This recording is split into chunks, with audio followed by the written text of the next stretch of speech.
Pros at 2030 North Dayton Lakeview Road, Route 235 in New Carlisle.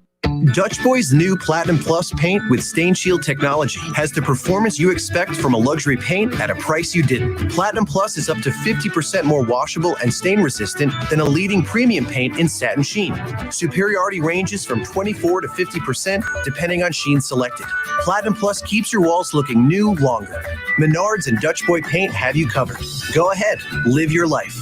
Get 11% off everything now at Menards. Savings or mail-in rebate. See store for details. Pros, make Lowe's your first stop for flooring. See the latest in tile, vinyl, laminate, and hardwood. They have the quantities you expect and at bulk pricing. Shop in-store or online at lowesforpros.com. Tune in to the Keith Byers Show, Mondays at noon on Dayton's ESPN radio station. WING 1410 Dayton, Dayton's ESPN radio. It's the Justin Kinner Show, live here on ESPN Dayton, 1410 Wing AM. Tweet the show at 1410 Kinner or give us a call at 457-9464. We now send you to the Wing Studios in Kettering. Here's your host, Justin Kinner. All right, happy Monday, everybody. Welcome in. It is the Justin Kinner Show with Kev Nash, live here on Dayton's ESPN radio station, 1410 Wing AM. We have a ton to get into as we dissect the weekend that just so happened to be week 4 of the National Football League season. And it's not too often where we get to talk about on a Monday the Browns and the Bengals coming away with the W in the same weekend. And that's exactly what happened yesterday. The Cincinnati Bengals pick up their first win of the season. Joe Burrow throwing for 300 yards and a touchdown, and a win over the Jaguars. 1-2-1 the record of the Cincinnati Bengals. And the Cleveland Browns, well, they kick off today at 3-1. It's their hottest start through 4 games since 2001. It's quite a long time, Kev. It's quite a long 19 years ago. I was 11 years old. Long time ago, man. Big win. I was Huge 12. win. I can't do math. I was 12.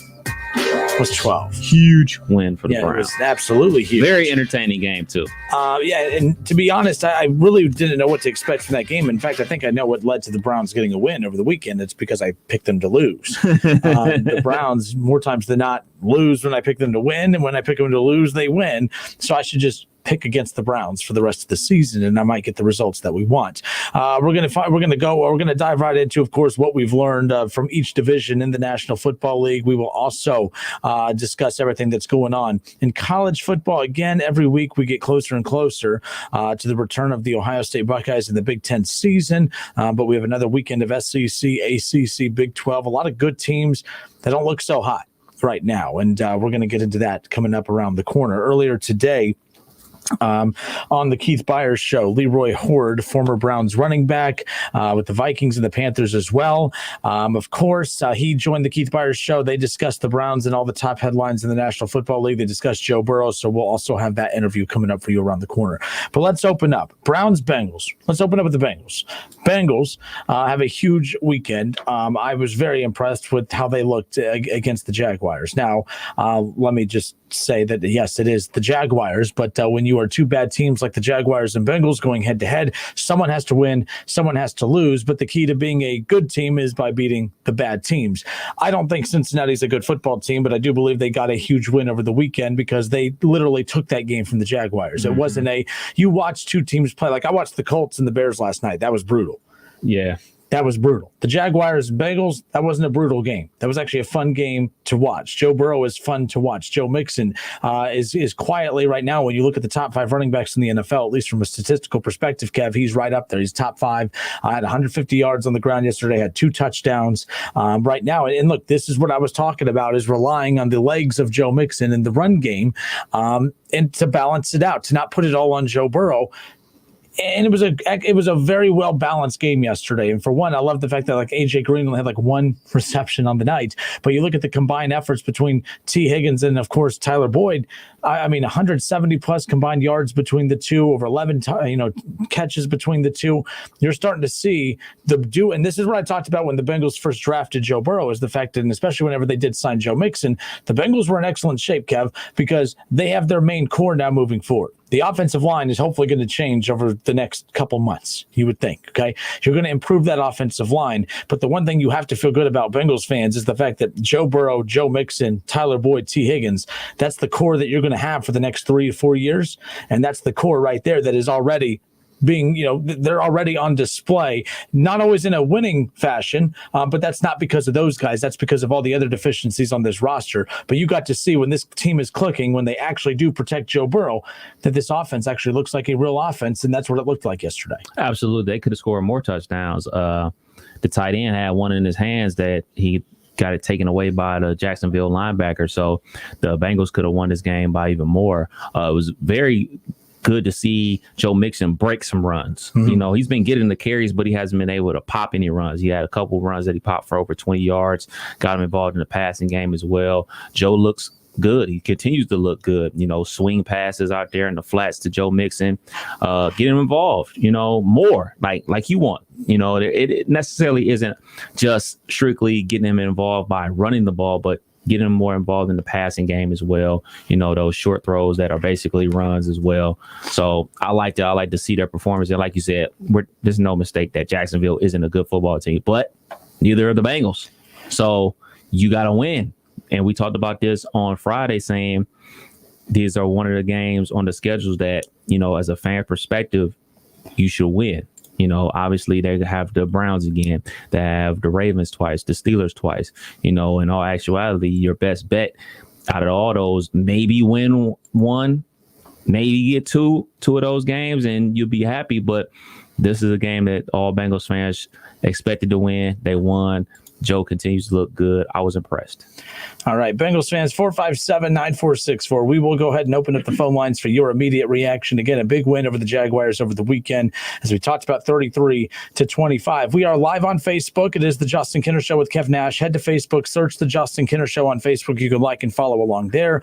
All comments in the comments section. We get to interact with you that way through the chat bar as well. Trey Green on Facebook says Joe Mixon got it done. Absolutely.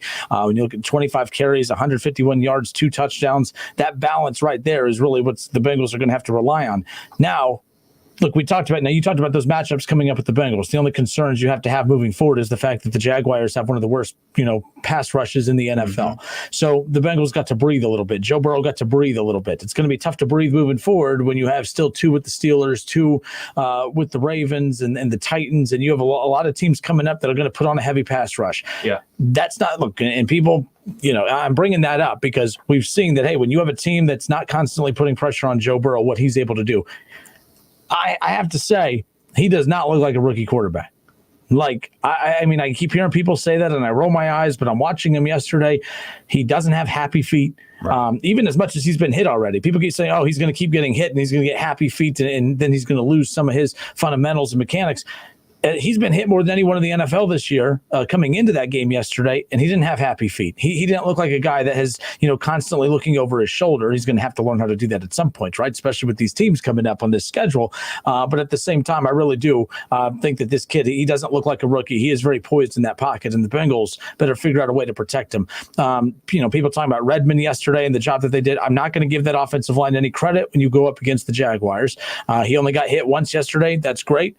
But you got some big games coming up. Now, I don't really care about the wins and losses at this point. The Bengals aren't winning a lot of games this year.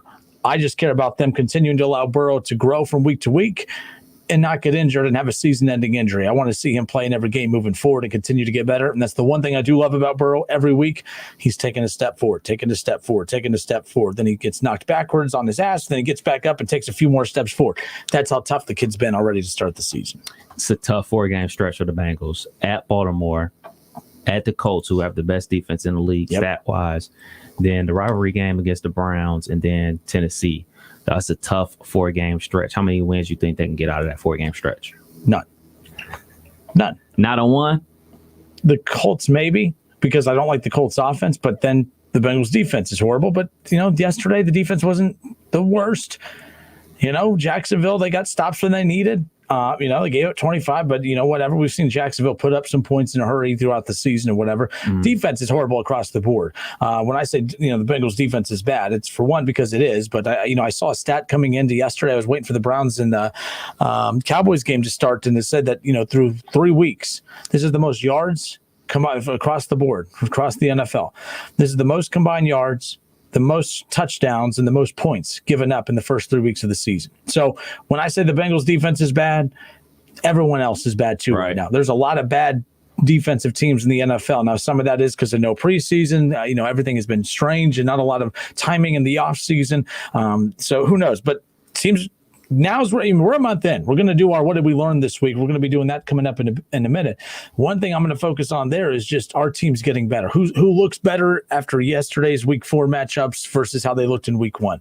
And there's a lot of those teams, including the Bengals, who looked better yesterday after the way they looked last week in their tie against the Eagles as far as that. But again, we'll open up the phone lines at 457-9464. Back to the Facebook comments. As far as that goes, Trey Green, the Bengals didn't turn into Atlanta. Rookie of the year right now is Justin Herbert, according to Chad Penrod.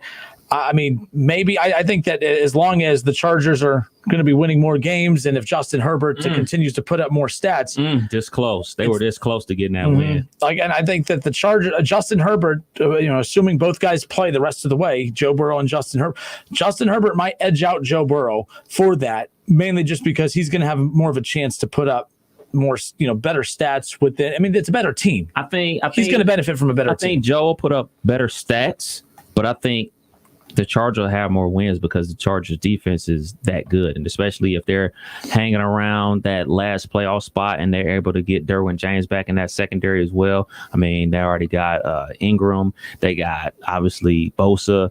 And if he comes back, then they're going to be a playmaker at every level of the defense. So I think that the Chargers, defensively wise, that's why they're better than the Bengals currently. But I think Joe is in the front seat to be the rookie of the year. The way he's just playing. I mean, he looks great. David Shaw says 0-4 and Burrow will get hit on average 8 to 12 times a game as far as that goes moving forward. I mean, but look, hey, that offense, maybe Redmond, maybe, they did take a step forward in the right direction. I had a question for you. I mean, you're not impressed with them going up against Jacksonville, but what do you think about confidence, them actually executing the game and their young quarterback not being bludgeoned to death like he was earlier in the season? Where do you go with confidence? Like, all right, we can do this. So confidence. The one thing I'll give that team too, and they're delusional fans at times. Confidence isn't an issue with this group right now. Well, I mean, fan base is always confident. The fan, I mean, but like everyone's the fans confident ain't out there blocking. Everyone out there. I mean, the Bengals get beat, every week heading into this, and after every game, I mean, the fans were all content. The fans were happy. The players in the post games were outside of preaching about the importance of protecting Joe Burrow. They were confidence isn't an issue right now, but I think you're right though. This win definitely gives them that confidence moving forward. They are the biggest underdog in week 5 though, 13.5 points. They are a 13.5 point dog with the Ravens heading in, and that doesn't surprise me at all. That doesn't surprise me at all. That says more about the Ravens, to be honest with you, than it does anything about the Bengals. We know the Bengals aren't a well-equipped team right now, but this is going to be this game I'm interested in, not because I think the Bengals are going to beat the Ravens, but you'd be surprised. Sometimes these are those games where we don't give them a shot. The next thing you know, we're in the 4th quarter in a tie game, and Joe Burrow has a shot to kind of, lament his legacy in his rookie campaign, right? Like, so it wouldn't surprise me if something crazy like that happened. And all that goes back to what you just mentioned, confidence. That's going to be key, Kev. Confidence is big, man. I think we use the word confidence mainly in high school and football and college sports, but I think it reeks its head into professional sports as well. Confident, understand like, all right, we can do this. We're capable of doing this. We just show we were able to do this, and baby steps.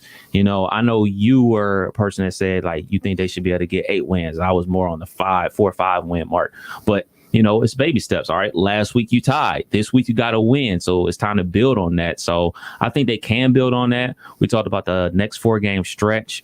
If they can get, I mean, that is tough, man. If they get 2 wins out of that, they're on their way in my book.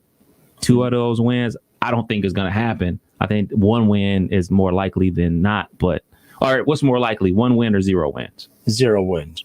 0 wins. No, 1 win. I'm not sold on the Colts. The Browns have the Colts coming up this week. I know that the Colts have the number 1 defense in the National Football League as far as that's concerned, and they looked good against the Bears yesterday, but I think that's just because, it is the Bears. Here's why I'm not, like, the Colts have the number 1 rated defense. No, they don't. The Browns are going to run all over the Colts coming up this Sunday. Now, people are like, oh, that you're just being arrogant and cocky. No, I'm not. I'm coming off a week where I picked the Browns to lose. So, no, I'm not cocky when it comes to the Browns. I'm telling you that look at the Colts, Kev. They are 3-1. All right. They have the number 1 defense. You know why they have the number 1 defense in the National Football League? They just played the Jaguars. Yeah. They played the Vikings. Yeah.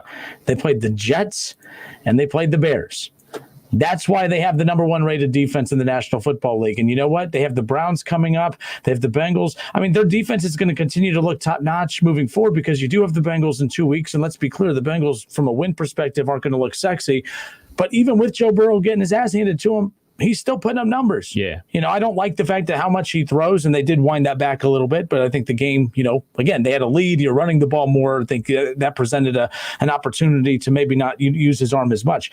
But this Colts defense is going to continue to look better moving forward because you do have the Bengals, you do have the Lions, and you just got done with the Bears. So this defense is going to look top-notch for the next couple weeks, but we'll see if the Colts, after they get done with the Browns, after they get done with the Ravens and the Titans and the Packers coming up, we'll see. Well, I'm not completely sold on the narrative being that the Colts are the best defense in the National Football League. I just think, again, when you talk about why do the Colts have the number 1 defense in the NFL, they play the Jaguars, the Vikings, the Jets, and the Bears. That is exactly why the Colts have the best defense in the National Football League as far as that's concerned.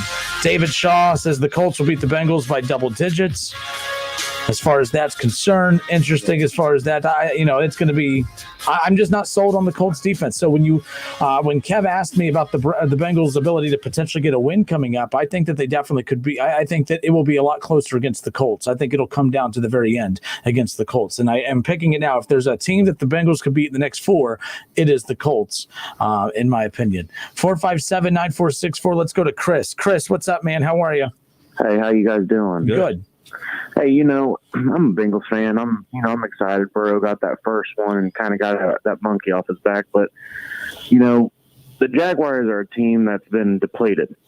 I mean, Ngannou or however you say his name is gone. I mean, that whole team is, to me, they're tanking for Trevor. So they came into that game with 1 sack. So I'm still worried about the Bengals offensive line. We can't take too much from this game. Would you guys agree? Yeah, I think you could take a lot away from it. I think to your point, though, and look, it was Ngakoue. I mean, they got rid of Ngakoue. They got rid of all their key defensive pieces, over last season and this offseason. So you're right. As far as pass rushing teams that the Bengals have faced, this is the only team they face that doesn't have an elite pass rusher. Right. So that gave Joe Burrow a little bit of a breather yesterday. But again, the reason that I think you should still feel good about it, Chris, is because this is what the Bengals could look like if you actually give them some blockers. If Joe Burrow had time to throw, Tyler Boyd's game would take off, as will T. Higgins. I think A.J. Green will get comfortable as the season goes on. But as long as they're continuing to face the Ravens twice, the Steelers twice, you got another with the Browns and Myles Garrett, got the Titans, that's where it's going to be tough. And that's not Joe Burrow's fault. That's not, that's the Bengals organization's fault. That is not Joe Burrow's fault moving forward. So still feel good about it, but be very excited about Joe Burrow and the progress he's making right now. Yeah, I would feel good if I was a Bengals fan as well. I mean, you talk about Jacksonville only having 1 sack coming into that game, but it would have been more alarming if they would have got 5 against you and say you would have lost. People would have been losing their mind. Like, they handled business. They won a game that everybody thought they should win. So I think it's just another step in the right direction. Like I talked about before with the tie. Unfortunately, nobody really wants to tie, but they tied with Philadelphia. And that's 1 step. You didn't lose, and now you got the win. So it's time to build on that. We talk about this rough 4-game stretch. I mean, I think Kenner's right. I think the Colts are there for the picking. Like, I just don't believe in Phillip Rivers. I just think Phillip is just not the quarterback that he once was. And maybe, with the way Marlon Mack is out, obviously they're leaning on the rookie from Wisconsin, Jonathan Taylor, in the run game and everything like that. But they don't have that. T.Y. Hilton isn't the player he once was either. Like, we think like, oh yeah, T.Y. Hilton's young. No, he's been in the league for like 8 years now. Yep. So Paris Campbell's out for like 8 weeks. That was their big home run threat on offense. Like, I think that they can disguise everything on defense to keep themselves in the game. So I think that is the game that they can win. So I don't know if you guys seen it. Darius Leonard went out yesterday with a groin injury. He might not play Sunday. Top-notch linebacker. Well, hey, guys, we'll take them any way we can get them. Thanks for taking my call. That's right. Anytime, Chris. Thank you. That's right. And yes, and like I said, I mean, I'm not taking away anything from the Bengals win yesterday. That you have to win those, because I said on Thursday or on Friday when we were doing our 3 and out, 3 reasons why we believe they will win, 3 reasons why we believe they will lose. I picked them to win because they had no choice. There's not a lot of winnable games on the schedule for the Bengals, and a lot of Bengals fans felt good after, the first 3 games of the season, because Bengals fans aren't worried about the record right now. They just care about, okay, we have this new shiny toy in Joe Burrow. Is he worth anything? And they feel like, yes, he's worth an awful lot, and for all the right reasons. But yesterday, not only did you get to see him take another huge step forward, it also resulted in a win. So that's a double win for the Bengals yesterday as far as that is concerned. Trey Green says, you do have the Browns coming up. Again, talking about what's coming up in the Bengals schedule, winnable games.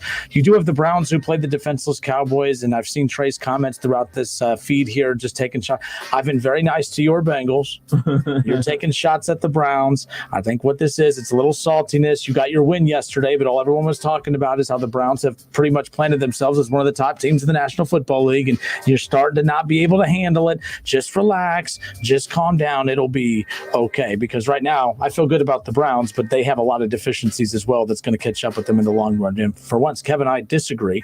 You're defending the Browns. I'm actually attacking the Browns. So we'll get to that coming up around the corner. More of your Bengals reaction. Browns fans, I want to hear from you. For the first time in 19 years, the Cleveland Browns have started the season 3-1. And they took it to America's team yesterday. But just in typical Cleveland Browns fashion, they got a big win, but it also resulted in a huge loss. We'll discuss why when we come back. Don't go anywhere. Yes, I said one of the top teams in the NFL, Schrody. It's the Justin Kinner Show with Kev Nash on 1410 ESPN Radio. ESPN 1410 Wing AM weather. Today we have mostly cloudy conditions, dry conditions, but a high of 61. Overnight, clear and dry with a low of 42, but much warmer for your Tuesday, sunny skies, and a high of 72 degrees. And I'm Lorna Stevens for 1410 ESPN Radio. Weather brought to you by Cullet Seal Coating, protecting the asphalt surfaces around your home, office, or commercial property. Crack filling, asphalt sealing, and parking lot striping. Find us at culletsealcoating.com. At Encova Insurance, we're committed to leaving a lasting impression in all communities we serve. We support local causes that mirror the values and interests of our associates, agents, and policyholders. We partner with organizations that are dedicated to improving lives. We are committed to building something greater than ourselves, encircling our communities with strength and support. We are Encova Insurance. Learn more at Encova.com. Roosters would like to thank all of our loyal guests and all the loyal Buckeye fans for your support this year. Because of you, we've been able to stay open and keep our award-winning team employed. Our team members go above and beyond and are dedicated to providing you and your family the safest dining experience possible, while still providing a fun, casual atmosphere to relax, laugh, and enjoy our award-winning food. Roosters, the official wing sponsor of Ohio State Athletics.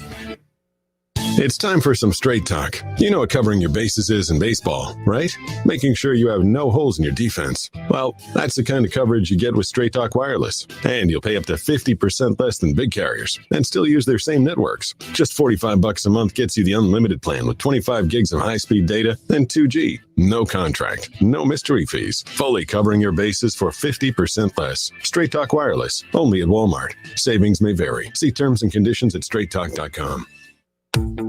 Fall is in the air. Fall projects are on the list, and the Home Depot is ready with more ways than ever to help. Use our mobile app to search, shop, and save. Choose flexible delivery options that bring everything you need right to your door.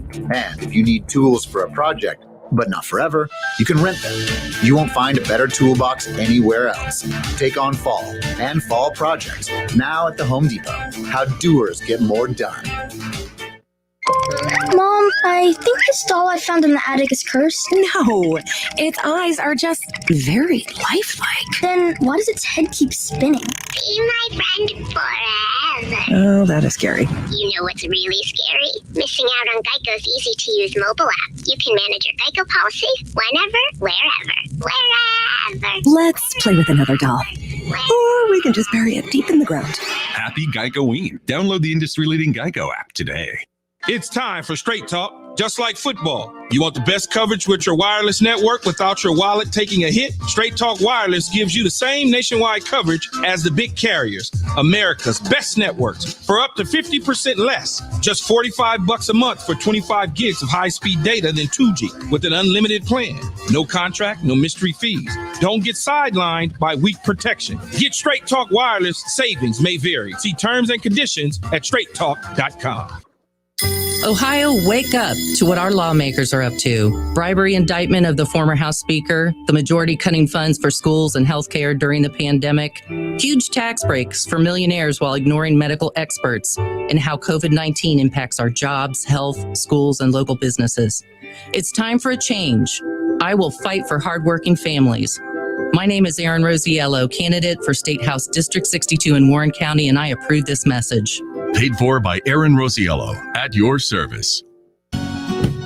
The Montgomery County Veterans Service Commission is here to assist veterans during this COVID-19 pandemic. Even though we are not meeting face-to-face, we are here for you. We understand it is a difficult time with this virus threat and the strain of implementing social distancing. For those Montgomery County veterans who have lost their source of income due to their employers having to close or reduce their business hours due to the COVID-19 pandemic, you may be eligible for COVID-19 Special Financial Relief Assistance. Please contact the Montgomery County Veterans Service Commission at 937-225-4801 Monday through Friday for more information or to have an application sent to you. You can also visit mcvsc.org. The Montgomery County Veterans Service Commission is here to help Montgomery County veterans during the COVID-19 crisis. Call 937-225-4801 Monday through Friday or visit them online at mcvsc.org. Champagne Dental, taking the fear out of dentistry. Don't let your dental benefits go to waste. Most insurance benefits roll over in January, and what you don't use, you lose. Now is the time to make an appointment to maximize your insurance. Give Champagne Dental Group in Urbana a call at 937-653-8650 to get scheduled today, or visit online at champagnedentalgroup.org. Champagne Dental, taking the fear out of dentistry. At Fisher Investments, we do things differently, and other money managers don't understand why. Because our way works great for us. But it may not work for your clients. That's why Fisher Investments is a fiduciary, obligated to put clients first. It's the highest standard for a financial advisor. So what do you provide? Cookie cutter portfolios like the rest of us?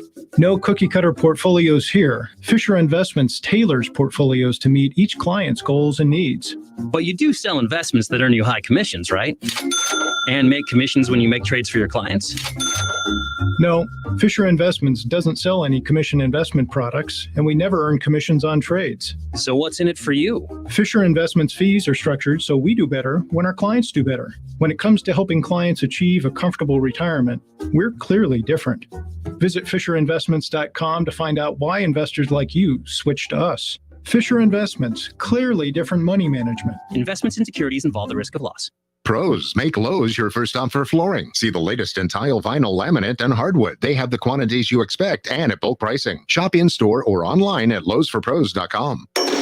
Buckeye fans, the season is finally here. No, for real this time. ESPN 1410 Wing AM is Dayton's home of the Ohio State Buckeyes. Join us for the season opener on Saturday, October 24th, when Ohio State welcomes in Nebraska. Every tackle, every touchdown, and every Buckeyes win. Right here on 1410 ESPN Radio. College football playoffs, Browns, Bengals, Buckeyes, and more. Catch the Keith Fire Show Mondays at noon on 1410 ESPN Radio.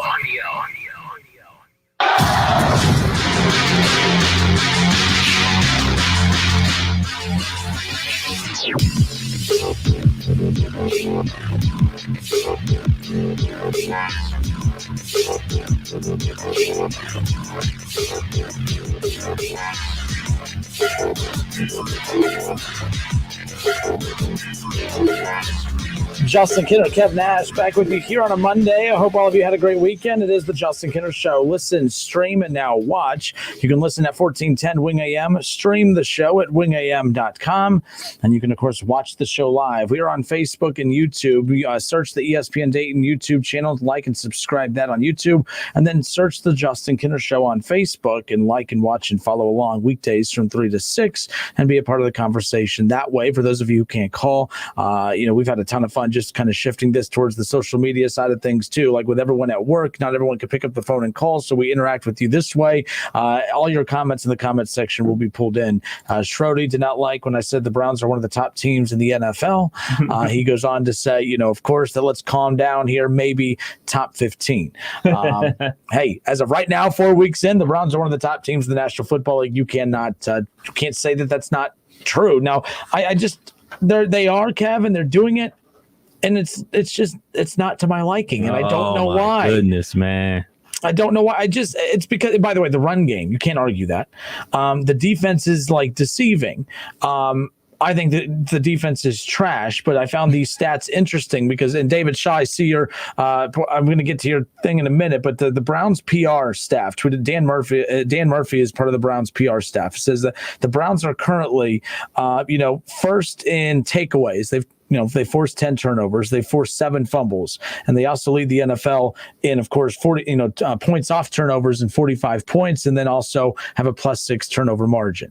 Like it reminds me, like there's teams in basketball we watch all the time. Like if you go to high school, like for instance, you might argue that Trotwood, if you ever watched Trotwood play basketball, this is a stretch here, but just hear me out. If you ever watched Trotwood play basketball, and you look at the stats, you hear all the time, they don't play defense. Mm-hmm. It's not true. Right. They actually are using their defense to force you to play the way they want you to play because it's actually enhancing what they do at the offensive end. Right. So many times in high school basketball, again, I'm using high school basketball in a football conversation. Hear me out. High school basketball for the Professional Football League. Yeah. Gotcha. So if you go to Trotwood and you watch, look, they're giving up layups. Like they're not even trying to get back to the other end of the floor because they play defense a little bit slightly different way. They're going to full court press you. Mm-hmm. They're going to trap you. They're going to trap you in the corners. They're going to use the sideline as an extra defender. They're going to make you uncomfortable and force you to turn the ball over. And if that means leaving the backside of your defense vulnerable for a skip pass to get an easy layup, they're going to do that. In fact, they almost are daring you to give up that to do that skip pass across the court because they're going to have that roamer in the back that's going to go and basically like a free safety and pick it again. I'm not trying to be too weird here with the basketball analogy, but sometimes you would look at stats for a basketball team and say, man, they're bad defensively. Look at all the points they give up. Mm-hmm. Look at Cleveland. Look at all the yards that they give up. But then you look at, for instance, to go back to the high school example, if you watch Trotwood play, I'll never forget that year that they were beating teams by 90 plus, and I was getting irritated. I remember I say, you can't beat teams by 90 and 100. You can't do that. That's me. This team's they're not even playing defense. They're trapping the whole time. They're not even playing. That is the defense. Yes. The turnovers are the defense. There's multiple ways. There could be that suffocating defense that you don't let a team score. You don't let a team get a layup. You don't let a team get a 3 in basketball. And then there's the teams that they don't care if they give up high percentage looks, but they are going to force you to turn it over. They're going to force you to play it quick, play faster than you want.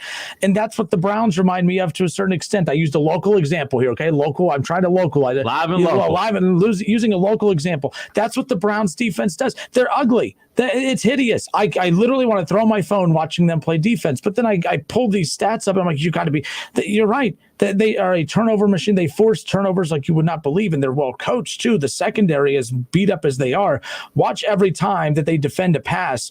I mean, the way that they're coached on it reminds me of Ohio State, and Denzel Ward is a prime example of this.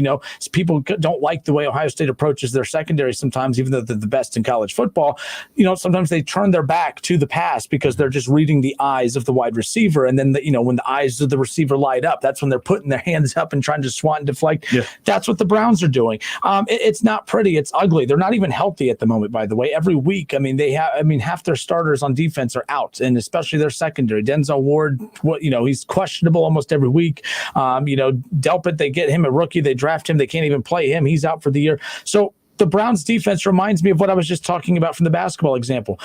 It looks ugly. It looks like they're giving up easy points. It looks like they're giving up easy yards. But man, they're physical. They hit you hard, and they're forcing turnovers. They lead the NFL in forced turnovers, forced fumbles. And not only are they getting turnovers, but they're turning it to points at the other end. That might have been a strange example. I like the analogies. How far off am I on that one? Not far off. They get a lot of turnovers, but the thing about their defense is they have two playmakers.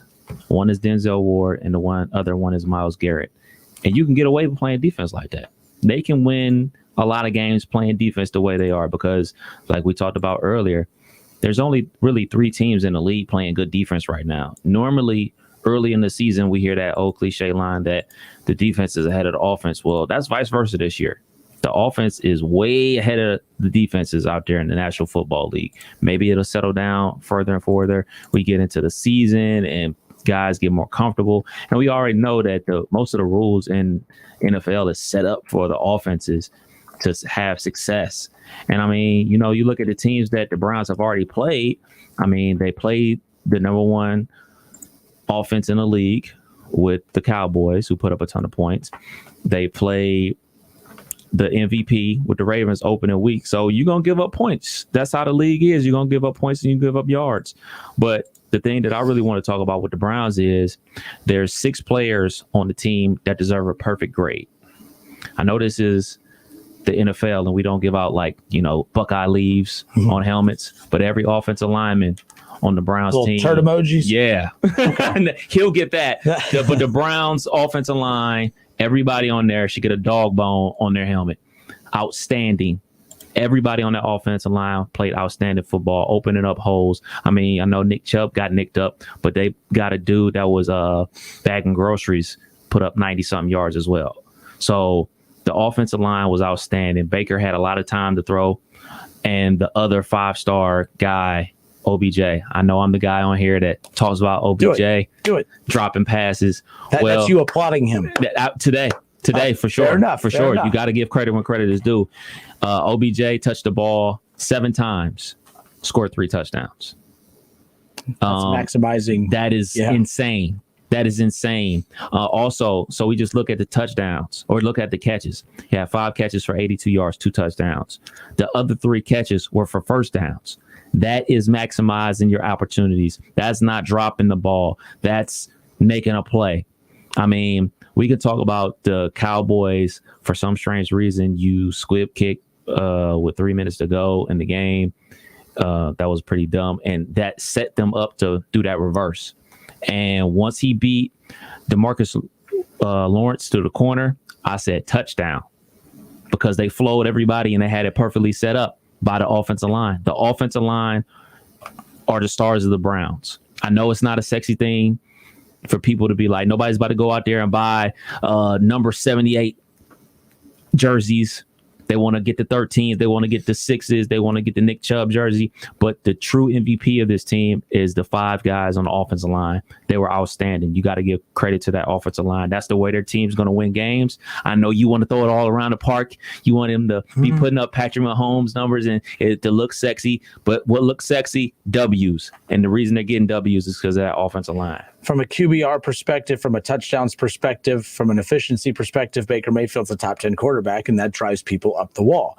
My concern for Baker is okay, the Browns have been in games that they've been in control of. They've been in control of these games that they've won. We saw Baker, how he looked against the Ravens. So I can't that's why I hated that they opened up with the Ravens right off the bat, because I was going to be difficult for me to shake off what we see in that game, because I was either going to be the most obnoxious human being in the world if they would have beaten the Ravens after week 1, or I was going to be very down on this team, because sometimes it's like when you play bad teams, you start envisioning, okay, look at what they're doing against bad teams. Let's see what they could do against good teams. But when you start out against a good team and you look as bad as the Browns did in week 1, it's almost keeping me from fully investing into what they're doing. But I don't care what anyone says. That Cowboys team, from an offensive perspective, it's one of the best teams in the National Football League. For sure. And what Cleveland's defense did to that team, and again, you're going to look at the final score, and Cleveland definitely eased up in that fourth quarter, which is what made them vulnerable. In fact, that's what made the Falcons vulnerable a few weeks ago. And the Cowboys have had these big come-from-behind wins the last couple of weeks. For whatever reason, it takes 3.5 quarters before they finally wake up and decide to play. I'm all in on the Cleveland Browns. I think they're one of the top teams in the National Football League. I don't know what the gap is between them and the Pittsburgh Steelers right now. Tie goes to the franchise that has the most respect and has a MVP quarterback, Super Bowl quarterback, all that. But Cleveland has a huge opportunity here in 2 weeks to prove itself as to if they're the real deal. The Colts coming up for the Cleveland Browns, they're actually a 2.5-point dog. I don't get that. but they're a 2.5-point dog. Everyone keeps throwing around the Colts defense, best defense in the National Football League. On paper, yes, but if we want to live in the paper world, let's remain on paper here and take a look at who they've played. As we talked about earlier, they've played the Jets. They played, all bad offensive teams. They played the Jets. So it's like one of those things where I'm not sold on the Colts. We'll find out if the Browns are for real coming up here in 2 weeks when they have the Steelers. I just hope that Stefanski, by the way, you talked about the offensive line be the real MVP. How about him? For sure. How about him? Because for sure. And I was telling you, we were talking about this before going on the air. I'm watching Cleveland, and for the first time in ever, for me, I'm 30, okay? So I know the Browns have been around for a few years. This is the first time that I can think of where I've watched this Browns team, and they actually look like they are literally following through on orders. So they are following through on a plan. They look organized. They look prepared. Even when things are getting a little botchy at times, it looks like, okay, our plan is not going the way we anticipated, but we have a plan. Last year, there was a lot of confusion. You had OBJ standing off by himself over here. Jarvis and all the receivers looked confused. Baker would stand off by himself. These guys are together. They have invested. They have bought all in. And I will compliment Baker on this. He has been the man everywhere he goes. He has been the face of everywhere he goes. He's used to being the man. He's used to being the guy that puts up big numbers, Heisman Trophy winner, the face at Oklahoma. He was number 1 overall pick. And for the first couple of years, he was put up on a pedestal in Cleveland. And now, not only, because keep in mind, we could say, it's not up to Baker whether he's that or not. Well, his attitude could have made this difficult. They could have transitioned to, a long time. You could go find a lot of quarterbacks in the NFL to throw for 150 yards a game. There's a lot of guys that'll do it, and they'll do it possibly better just based on track record. And Baker has invested into it. He's bought into it. And we keep hearing about his attitude, his immaturity. Out since his rookie year, or the preseason of his second year in the league, Baker hasn't said a word. He hasn't been cocky. The last dumb thing he did was talk about Duke Johnson's money. Ever since the Browns were humbled, is there something after I'm forgetting? No, that's it. That's it. I'm just saying, you should have learned from Donovan McNabb. Don't talk about another dude's money. No kidding. So, after that was the last dumb thing I can remember Baker doing, because he has said all the right things since then. He was humbled last year. I just don't trust this offense. If they get down in a big game, what are they going to look like? What can Baker do? Baker hasn't thrown an interception in 3 weeks. They're 3-0 in that time span. So we'll see. Let's go to the Facebook reaction here. All right, there's a lot. David Kendrick says Earl Thomas is a locker room cancer. I'm sorry, and this is going back to I guess a conversation from earlier on in the chat feed about Kyle McGuire. I'm sorry, says, why don't they try to sign Earl Thomas? He has issues, but so did Kareem Hunt. The issues are a little bit obviously different. Kareem Hunt is younger than he is. Younger, and by the way, how about that? You lose Nick Chubb. Yeah, and they didn't miss a beat. Right. That offensive line. There's so many things to talk about with the Browns as far as positivity is concerned. Long term, you are without Nick Chubb for 6 weeks. That brings him back around the time of the bye week, the week after the bye week. We'll see. This is I view it as good news for the Browns. You got Kareem Hunt that you already locked up. So it's basically what Kareem Hunt did for Nick Chubb last season. Yep. And you got the young guy, D'Ernest, I want to say his name is, D'Ernest Johnson, who came in there and rushed for 95 yards. The third team running back rushed for 95 yards. You don't do that without great offensive line play. But I wanted to ask you, since this was the Kinder Bowl, you are officially a Browns fan now. But what do you think about your Cowboys? Because we have this talk about the Cowboys from time to time. What do you think? What do you think about the Cowboys? You give the Cowboys defense, and we're talking about them like we talk about the Chiefs. That offense is unbelievable. They're lulling. I don't like the job Mike McCarthy's doing as far as having them prepared for 4 quarters. But look at what Dak Prescott's doing. Look what Zeke's doing. Look what that offense is doing. If that offense has just a slightly... When did Zeke become a fumbler? He's fumbled every single game this season. Yep, he has. And that's when did that happen? It started last year, too. Actually, I think it was that pen that he signed his big multi-million-dollar contract with. I think it hurt his arm because ever since then, he has popped and it got ink all over his hands, and now the ball is slippery. He shouldn't have had that popcorn. All right, we got a lot more reaction coming in. David Shaw says the Cowboys suck. David, the defense sucks. That offense doesn't suck. Dak Prescott's earning his money. And it sucks because now we're looking at the record and saying, oh, Dak sucks. Dak doesn't suck. I like Dak Prescott a lot right now. And you can ask Kev, I haven't been a Dak Prescott guy. I've found every reason in the book not to give him his money.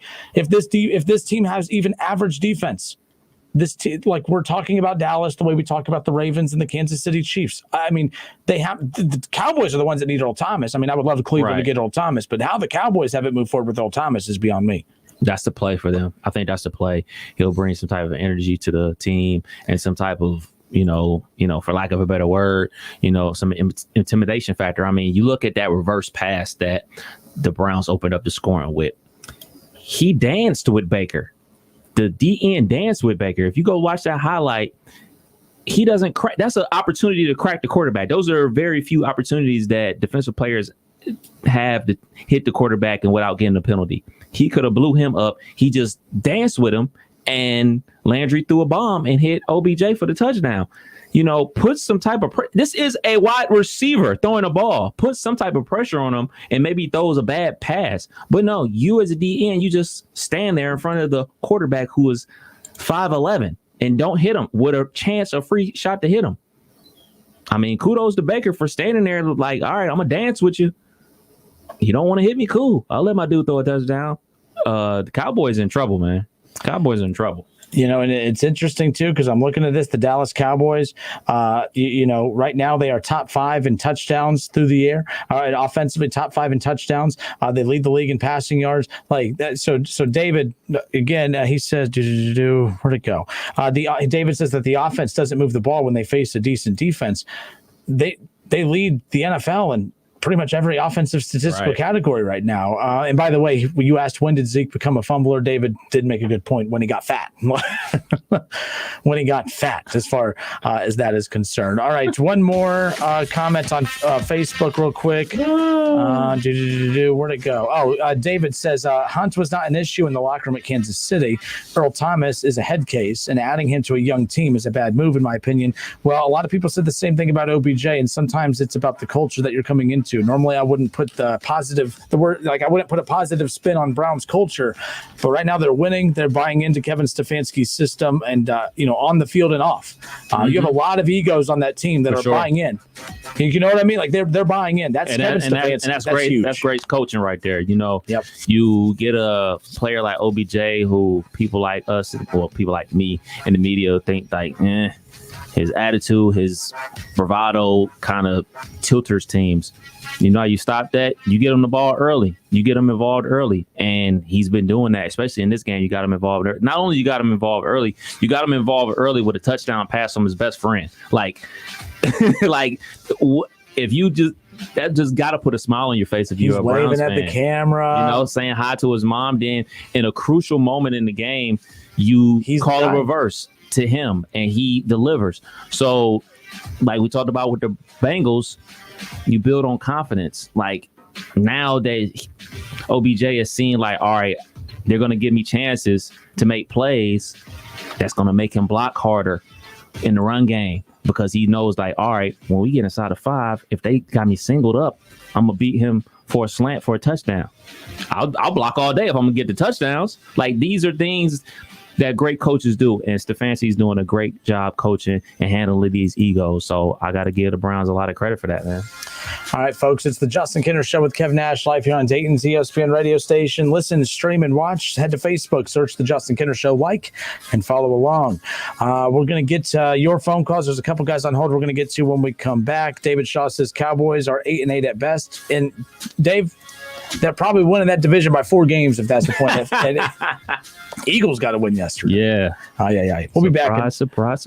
More of the Justin Kinner Show with Kev Nash when we come back. It's the Justin Kinner Show with Kev Nash on 1410 ESPN Radio. The Western Ohio Home Builders Association invites you to the Fall Parade of Homes, Saturday and Sunday, October 17th and 18th, from noon to 4 p.m. each day, presented by Minister Bank. This free event will feature 10 beautifully designed homes, all with their own unique features and in some of the most desirable areas of the northern Miami Valley. Visit with the builders and discuss your future home building plans or simply dream a while. Find a complete list of all the homes on the tour and directions to each house online at westernohiohba.com. We will see you there. This story is called The Ugly Truth About Timeshares. If you think you've done your family a favor by buying a timeshare, well, you need my help. Hello, I'm Chuck McDowell, founder and CEO of Wesley Financial Group. 10 years ago, I started helping folks cancel their timeshare. And the process started what's now called the timeshare cancellation industry. Timeshare is the only thing that you can buy that you can't tell me how much it's going to cost or when it's going to end. When you buy a timeshare, you give them a blank check to fill out any amount they want for annual maintenance and assessment fees. Sounds crazy, right? Well, the crazy thing is this never ends. Stop the insanity today. Call my office now. I guarantee if we can't cancel your timeshare, you'll pay nothing. Were you lied to when buying a timeshare and want out? Get the facts about timeshare cancellation. Call Wesley now for your free information kit. 800-384-3434. 800-384-3434. 800-384-3434. When you needed your mom, she was always there with the Vicks Vapor Rub. She used that soothing scent to calm you. And her mom used it to calm her. And her mom, well, you get the idea.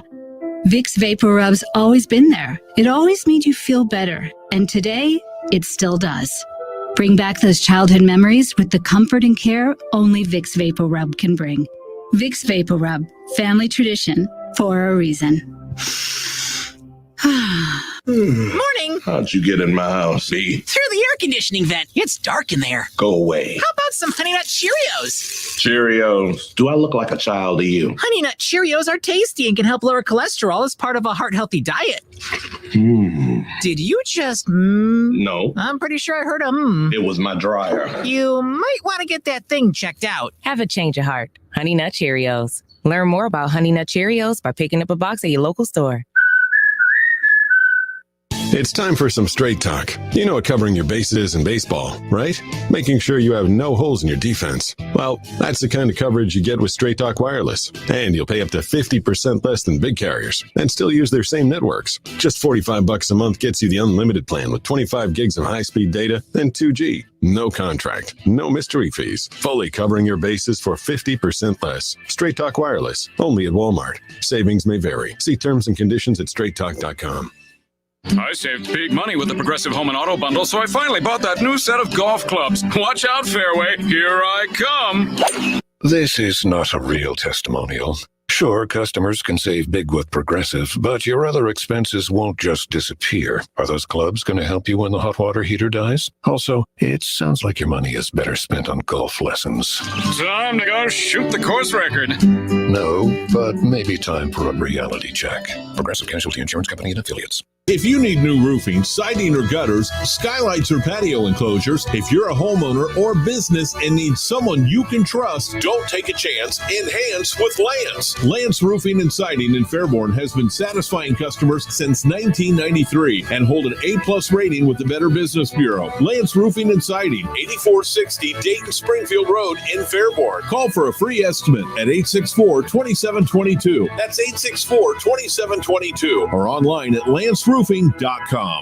I am attorney David Brannon, and I'm running for Montgomery County Probate Court Judge on November 3rd. Over the past 15 years, I have worked hard to protect those in need and to get the right answers for families in probate court. I am also certified by the Ohio State Bar Association as an expert in probate law. I have several plans to improve court services to this community. First, I want to allow a law clinic under the roof of the probate court to provide better access for families needing help. I also want to streamline the filing process to improve efficiency and fairness. Please vote for me, David Brannon, November 3rd. I am David Brannon, and I approve this message.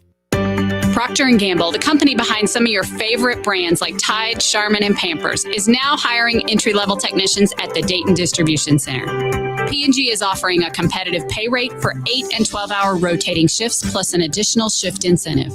P&G offers a comprehensive benefits package on day one. For more information, visit pgcareers.com, search for Dayton, and apply today. Procter & Gamble is an equal opportunity employer.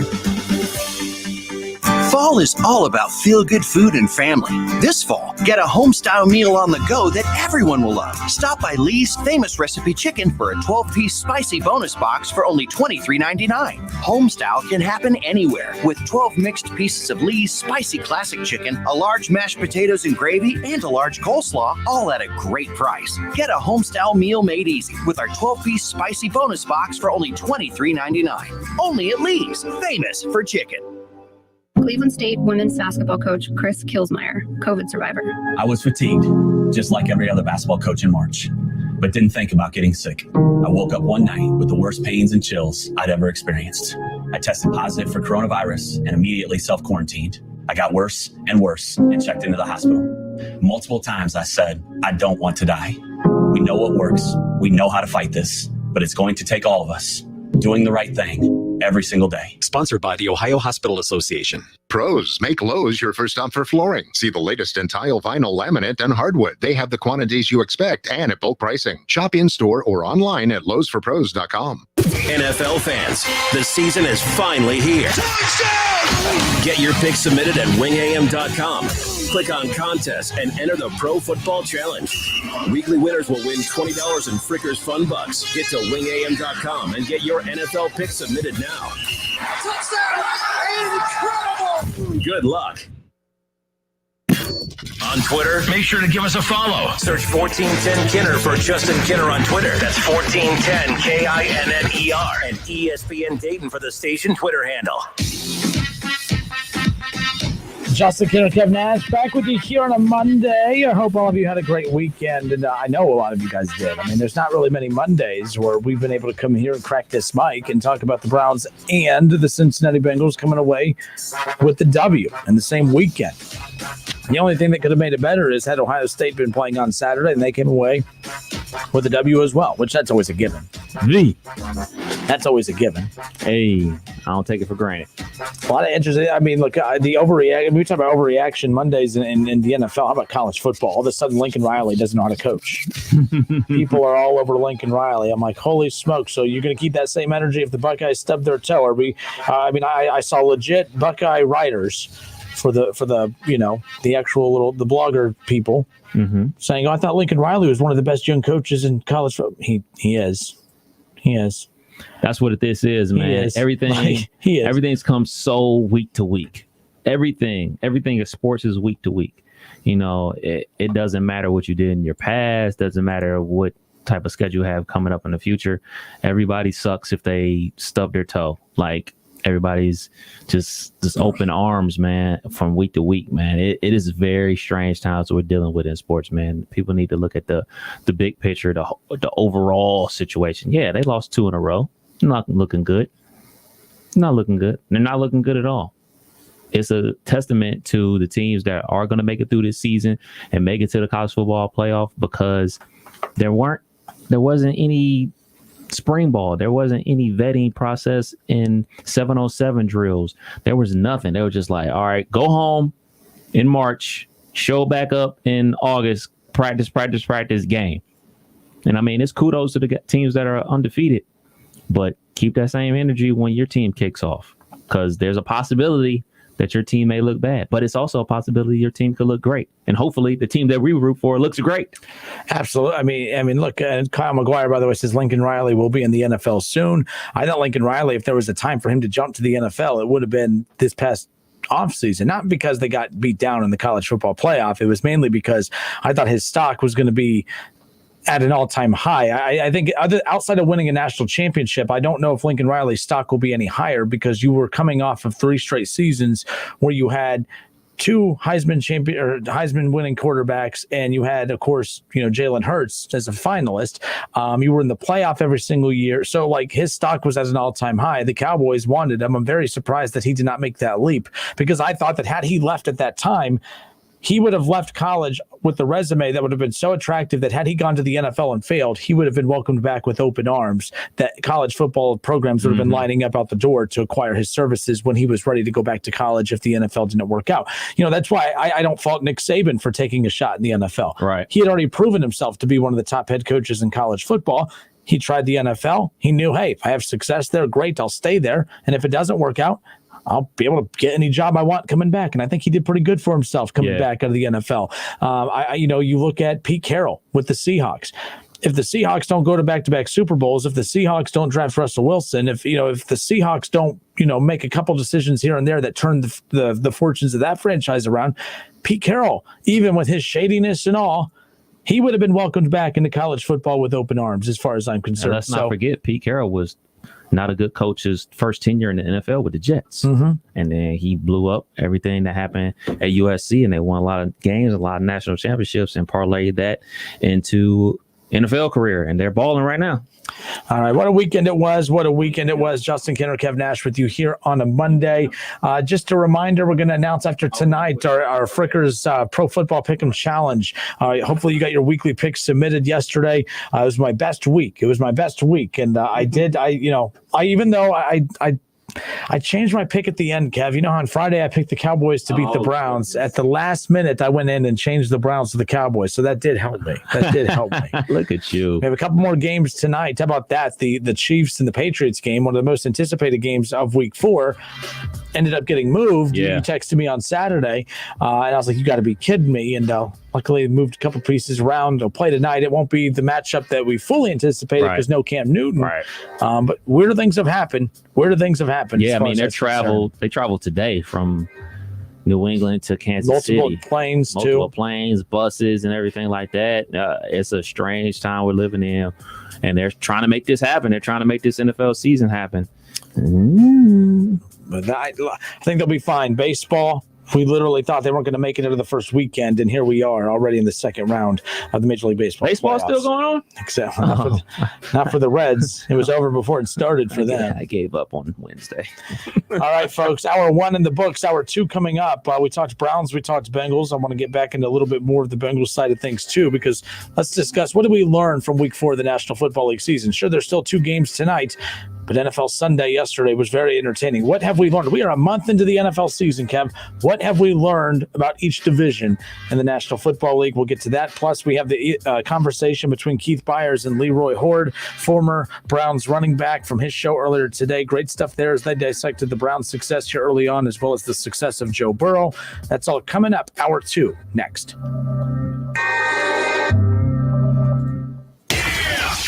It's the Justin Kinner Show with Kev Nash on 1410 ESPN Radio. Making it easier for you to get the frickin' chicken. Remember Frickers.com. That puts you in touch with everything you crave. Frickin' chicken wings, burgers, ribs, salads, wraps, everything you crave. Should you crave an ice-cold domestic draft beer? Join us and dine in. We have a 48-ounce personal pitcher for only $6. Dine in, carry out, delivery, and now order online at Frickers.com. The home for fun, food, sports, and spirits is the home to order online at Frickers.com. College football, it's the game you wake up early on Saturdays for, even though kickoff isn't until 7. The game where the Goodyear blimp becomes a Hall of Famer. The game that goes just beyond school, spirit, fandom, or love of the sport. It's the game where the comebacks happen. It's the game where anything can and will happen, as long as you have the drive. Because college football is the game that moves you. We get it because it moves us too. Goodyear, more driven. Starting route. Your destination is 0.1 miles away. If you drive less than 500 feet, turn left. You have arrived at your destination. If you drive less than 25 miles a day, you could be paying less every day with pay-per-mile car insurance from Allstate. You get the same reliable coverage and hands-on expertise you'd expect from Allstate, but now at a price that's tailored to the miles you drive. Call your local Allstate agent and start paying what's right for you. Includes a daily rate. Prices vary based on how you buy. Subject to terms, conditions, and availability. Not applicable in California. Allstate Fire and Casualty Insurance Company and its affiliates. Hey, this season I actually had little business cards made. Eric Rubino, Fantasy Baseball GM. You can keep that. Sure, the players are famous, but come game day, I decide their fate. What's that? Oh, you make $20 million? Well, I don't like your attitude. You benched! No, I'd never bench an all-star, but I could. That's also why I like Progressive's Name Your Price tool. With options based on my budget, they never throw me a curveball. It's a little baseball reference for you. Get options based on your budget with Progressive, even if you're not a legend in your own mind. Progressive Casualty Insurance Company and affiliates. Price and coverage match limited by state law. It's time for some straight talk. You know what the full court press is in basketball, right? Full defensive coverage with no holes. Well, that's the kind of coverage you get with Straight Talk Wireless. It runs on America's best networks, same as big carriers, but for a lot less. Just $45 a month gets you the unlimited plan with 25 gigs of high-speed data, then 2G, for up to 50% less than the big carriers. No contract, full coverage, 50% less. Straight Talk Wireless. No contract, no compromise. Savings may vary. See terms and conditions at straighttalk.com. Save big money and get 11% off everything. Now at Menards. From framing and roofing nailers to finish and brad nailers, Menards has a large selection of Metabo HPT air nailers to choose from to help you get the job done. Right now, all Metabo HPT air nailers are 11% off. Get 11% off everything now at Menards. Prices are good until Saturday, October 10th. Savings are a mail-in rebate. Some exclusions apply. See store for details. Save big money at Menards. With thousands of locally owned Napa stores across the nation, chances are that wherever you call home, we do too. And that's why you can find us in big cities, small towns, and everywhere in between, doing what we've always done to help keep our local communities moving forward. So whether you stop by a Napa Auto Parts store, Auto Care Center, or visit us at Napa online, you can count on Napa know-how. When you needed your mom, she was always there with the Vicks Vapor Rub. She used that soothing scent to calm you. And her mom used it to calm her. And her mom, well, you get the idea. Vicks Vapor Rub's always been there. It always made you feel better. And today, it still does. Bring back those childhood memories with the comfort and care only Vicks Vapor Rub can bring. Vicks Vapor Rub, family tradition for a reason. Pros, make Lowe's your first stop for flooring. See the latest in tile, vinyl, laminate, and hardwood. They have the quantities you expect and at bulk pricing. Shop in-store or online at lowesforpros.com. Whether it's betting on the big game, catching up on bills, or saving up for the holidays, we could all use a little extra cash this time of year. Hey, how does $1,000 sound? It's the ESPN Dayton #We Want to Get Paid Cash Contest. Listen for the word that wins every hour, starting at 6 a.m. Monday through Friday. Enter the word at wingam.com for your chance to win $1,000. It's the ESPN Dayton We Want to Get Paid Cash Contest. Whether you're at home, at work, or in your car, tune in to ESPN 1410 Wing AM or stream us live at wingam.com. WING 1410 Dayton. Knock, knock. Trick or treat. Happy Halloween. Dayton's ESPN Radio.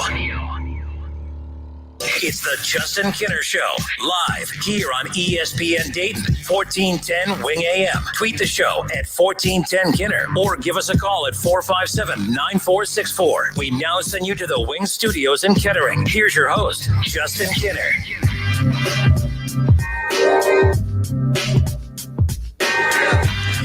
All right, everybody, welcome back. Hour 2. It is the Justin Kinner Show with Kev Nash right here on Dayton's ESPN radio station 1410 Wing AM. It's the #We Want to Get Paid Cash Contest coming up here within this hour.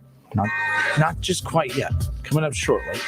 We have our next keyword. It's a chance for you to win $1,000. Again, it's the #We Want to Get Paid Cash Contest. Whether it's, betting on that big game coming up this weekend, whether it's bills you want to get paid, or hey, holidays coming up around the corner. By the way, did I just hear that Halloween sounder? Yes, Was that that was scary? Yes, but it really is scary. As bad as this year has been, it just keeps on trucking, man. It's October. I turned 31 here in less than a month. Woo! What you gonna do? A Zoom party? My friends did that when they turned 30 months ago. Back when the pandemic was here. It's over? Yeah. By the way, how about this? LSU announces changes to its game day COVID-19 protocols. Basically, they don't have any, saying that no CDC wellness checks, which an LSU spokesperson says is to increase speed of entry. So, instead of making sure that everyone's good coming in, they're like, well, forget this. This is taking way too long. You know what? Let's just do the old honor system. I heard that's what we do nowadays, by the way. The old honor system. Yeah. So, it's going to increase speed of entry and reduce buildup in lines. And, this is where it becomes really important here. The return of alcohol sales. There you go. That's where the real money and experience is at, as far as I'm concerned. So there you go. There's a picture floating around on Instagram that a Browns fan was at Cowboy Stadium. So the guy just sitting there by himself. And he had about 12 Miller Lights. Living your best life. That was you said a Browns fan, right? Yes, I'm gonna find it. That was a good day. There was another picture of a gentleman just sitting by himself, just with this little smirk, like, "Oh, I've been waiting for this. I've been waiting for this." It was a weird game. I'm gonna tell you, okay, when the Browns officially signed OBJ, It took a season and a half. Well, no, it's less than a half, but it's taken a season and a month to get that first OBJ moment. The Jets, the slant route, the 80-yarder against the Jets, that was a moment. And then we had yesterday just seemed like, but that was a moment. This was a game. Like he had himself a game. Yeah, for sure. To be fair, but to your defense, I said moment, so there you go. But he had himself a game. It took a long time. What do you do if you're Cleveland? Because his trade value was garbage until yesterday. Mm-hmm. He proved yesterday he's still so if you're the Browns, do you sit here and say, this is why we didn't get rid of him because this is what he brings to our offense? Mm-hmm. Or is it, oh man, he had himself a moment. He had himself a game. What if we dangled him out in front of the Patriots? What if we did this? Do you do that now? You were all for it, weren't you? No. I was never for trading him. I just was saying that Baker played better when he was the quote unquote leader of the offense. Get on my back. I'm balling with these no-name receivers and Jarvis. Now that he has all these weapons, I thought he was frustrated. I got to make sure I force feed him the ball. But now that as you talked about the coaching staff, everything like that, Baker isn't forcing him the ball. The coaching staff are drawing up plays specifically for him to get him involved early, and that's the best way to use OBJ currently. You're 3-1. The worst thing in the world you could do would be get rid of him now. You, as a Browns team and organization, you got to ride this out and see where this season takes you. Whatever happens, happens. Now, the offseason's the offseason, but currently, right here, right now, everything's stand pat. Stay pat, see what happens. Because I promise you, the Browns are going to get more calls on him now if he continues. And again, I'm not expecting a 3-touchdown game every weekend. But what's a fair expectation for OBJ? A touchdown every weekend, correct? What's the minimal expectation for OBJ for you to say, okay, he had a thumbprint on? Is it a touchdown every game? Is it at least 50 to 60 receiving yards a game? Is it 80 to 90? What I'm always in between on that of what, especially because it's not your typical team that usually has a weapon like this. Right. You look at the Titans offense, they don't have a receiver like an OBJ. You look at the teams that kind of dumb the offense down a little bit. They don't have a toy. The Browns are a unique team. There's not another team like the Browns offense out there. There are teams similar in their approach. The Titans offense is the mindset's the same, but they don't a wild play. They don't have a wild card, I guess. Mm-hmm. If they don't have a wild card in their offense that you could say, oh man, at any point Ryan Tannehill could unleash this guy. Ryan Tannehill doesn't have that. Not that the Titans have okay receivers, but there's nothing like OBJ. There's no team like that. Yeah. I mean, I think something fair for OBJ, considering that they are a run-heavy team, is to be fair, is one wild play a game. One wild, oh my goodness, OBJ made a great catch, toe tap catch on the sideline for a third down. Oh, wow, look at this play that OBJ made in the open field, make somebody fall. I think that's fair. I know I am a big critic of him and I'm very tough on him, but considering that the team is winning and that is the most important thing to do, is to win the football game, expectations for him is to stay locked in and create those wild moments when they present themselves. And yesterday, he presented himself in a major way. Yeah, it's going to be interesting to see moving forward. The Browns are going to have to improve defensively. I know we talked about the Bengals. Can he play cornerback? Yeah, they're going to need something. By the way, I will say this: that pass from Jarvis Landry, I don't think we're focusing enough on just how accurate. I mean, it was it was like a Tim Tebow looking throw. Lefty. It was a Tim Tebow looking throw. I mean, the same angle that Tim Tebow threw too. I mean, but the accuracy, man, they put the little liner on it and everything, and it was just right into the, just right into the hands. It was a beautiful throw. Yeah. And by the way, so Freddie Kitchens tried running these little trick plays last year, but you know why I love Stefanski, and you know why I know that he knows what he's doing? It took 4 weeks before they even attempted something like this. Week 1. Did they do it in week 1? Yes. Fake punt. No, I don't count that. I don't count that.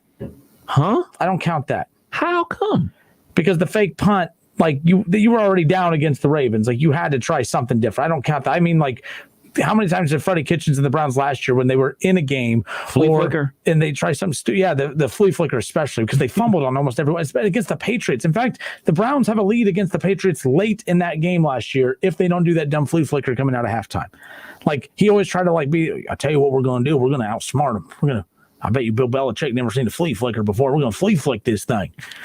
And it turnover every time. It drives me nuts. This is just a very well-coached team.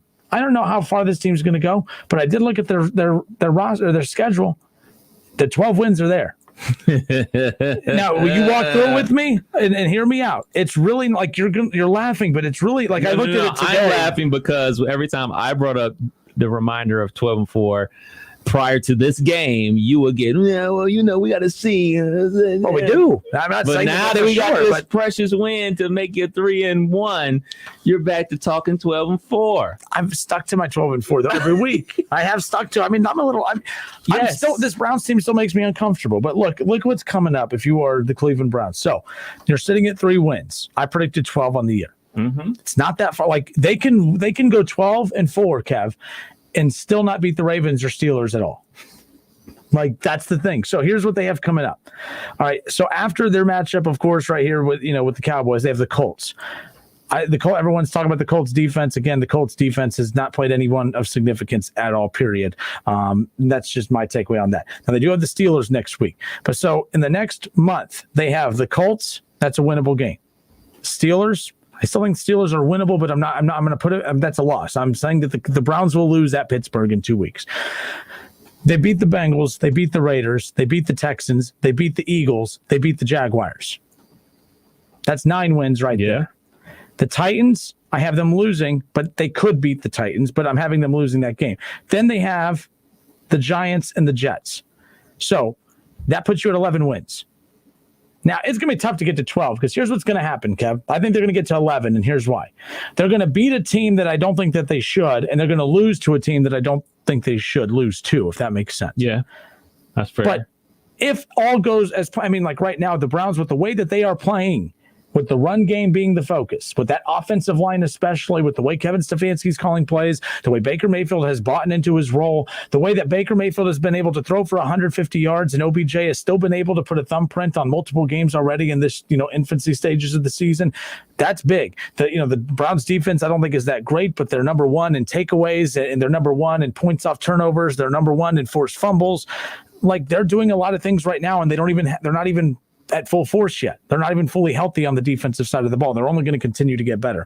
So I don't think it's that far-fetched to expect them to beat the Raiders, the Texans, the Eagles, the Jaguars, the Jets and Giants especially. But you have 4 games that I have chalked up as losses that they're going to have to win one of those 4 to get to 12. And that's you have two with the Steelers, 1 with the Ravens and the Titans. You have to win one of those games.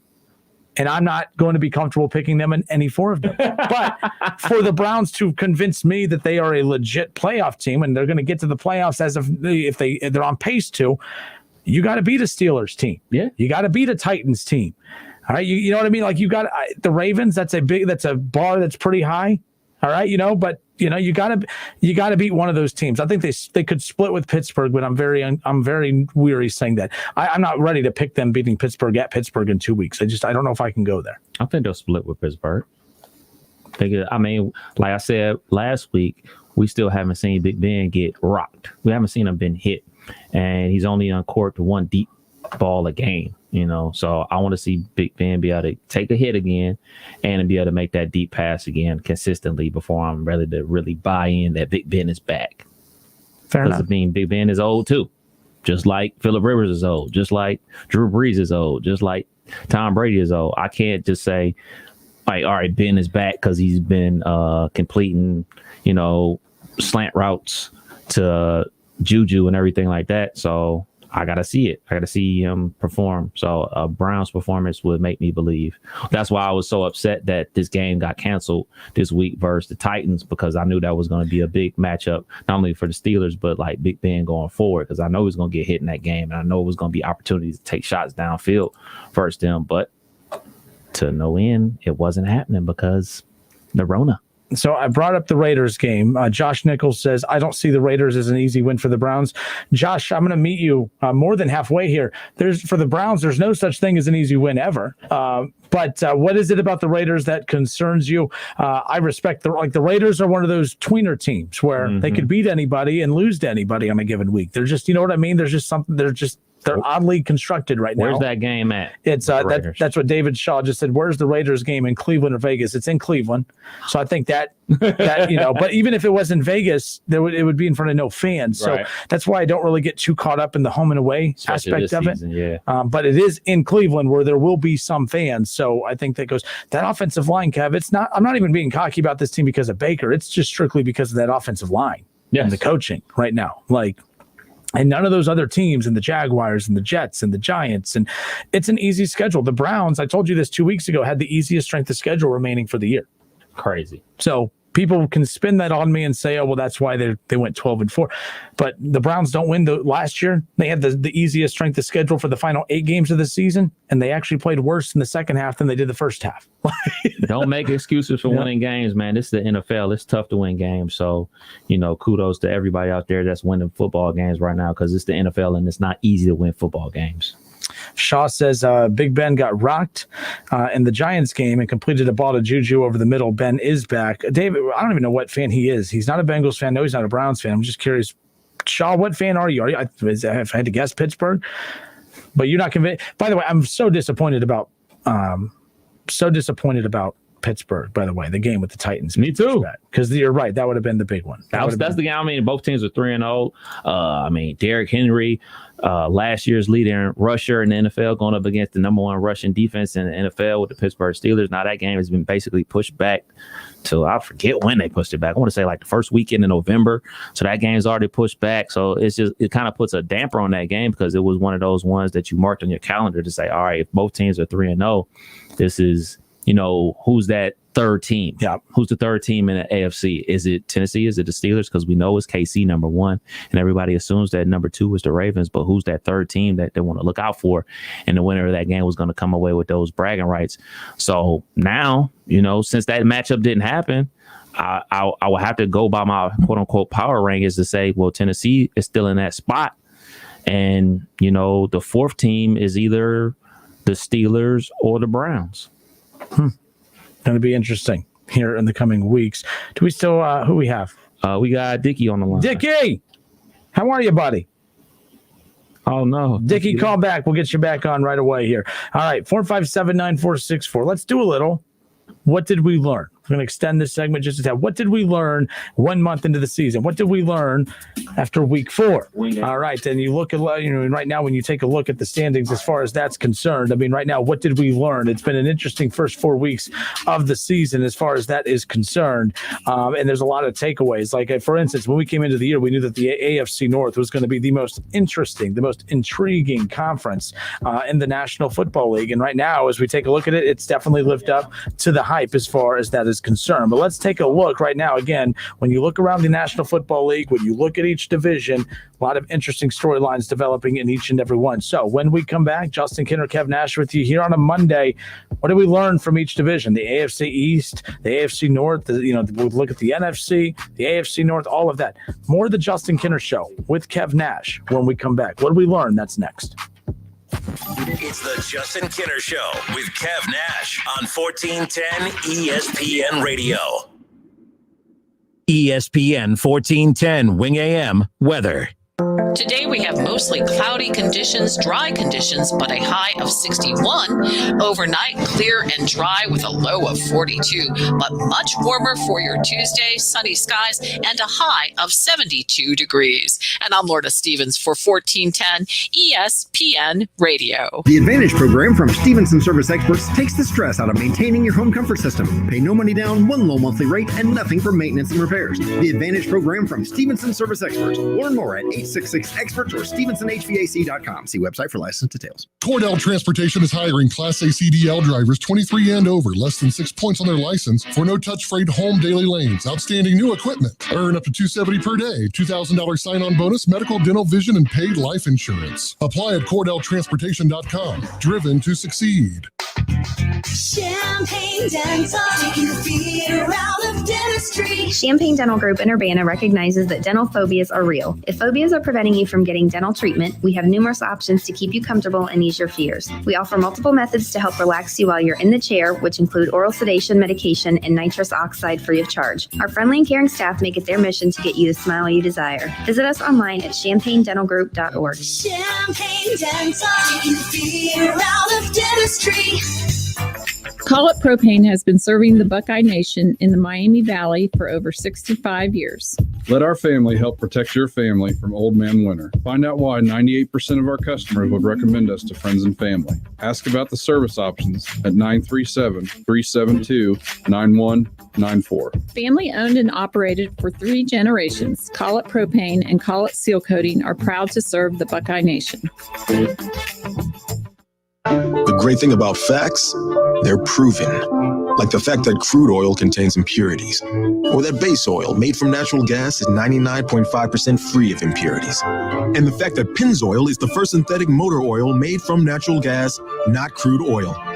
It gives you unbeatable engine protection. The proof is in the Pennzoil. Based on Sequence 4A wear test using SAE 5W30. Ask for it at Advanced Auto Parts and participating CarQuest locations.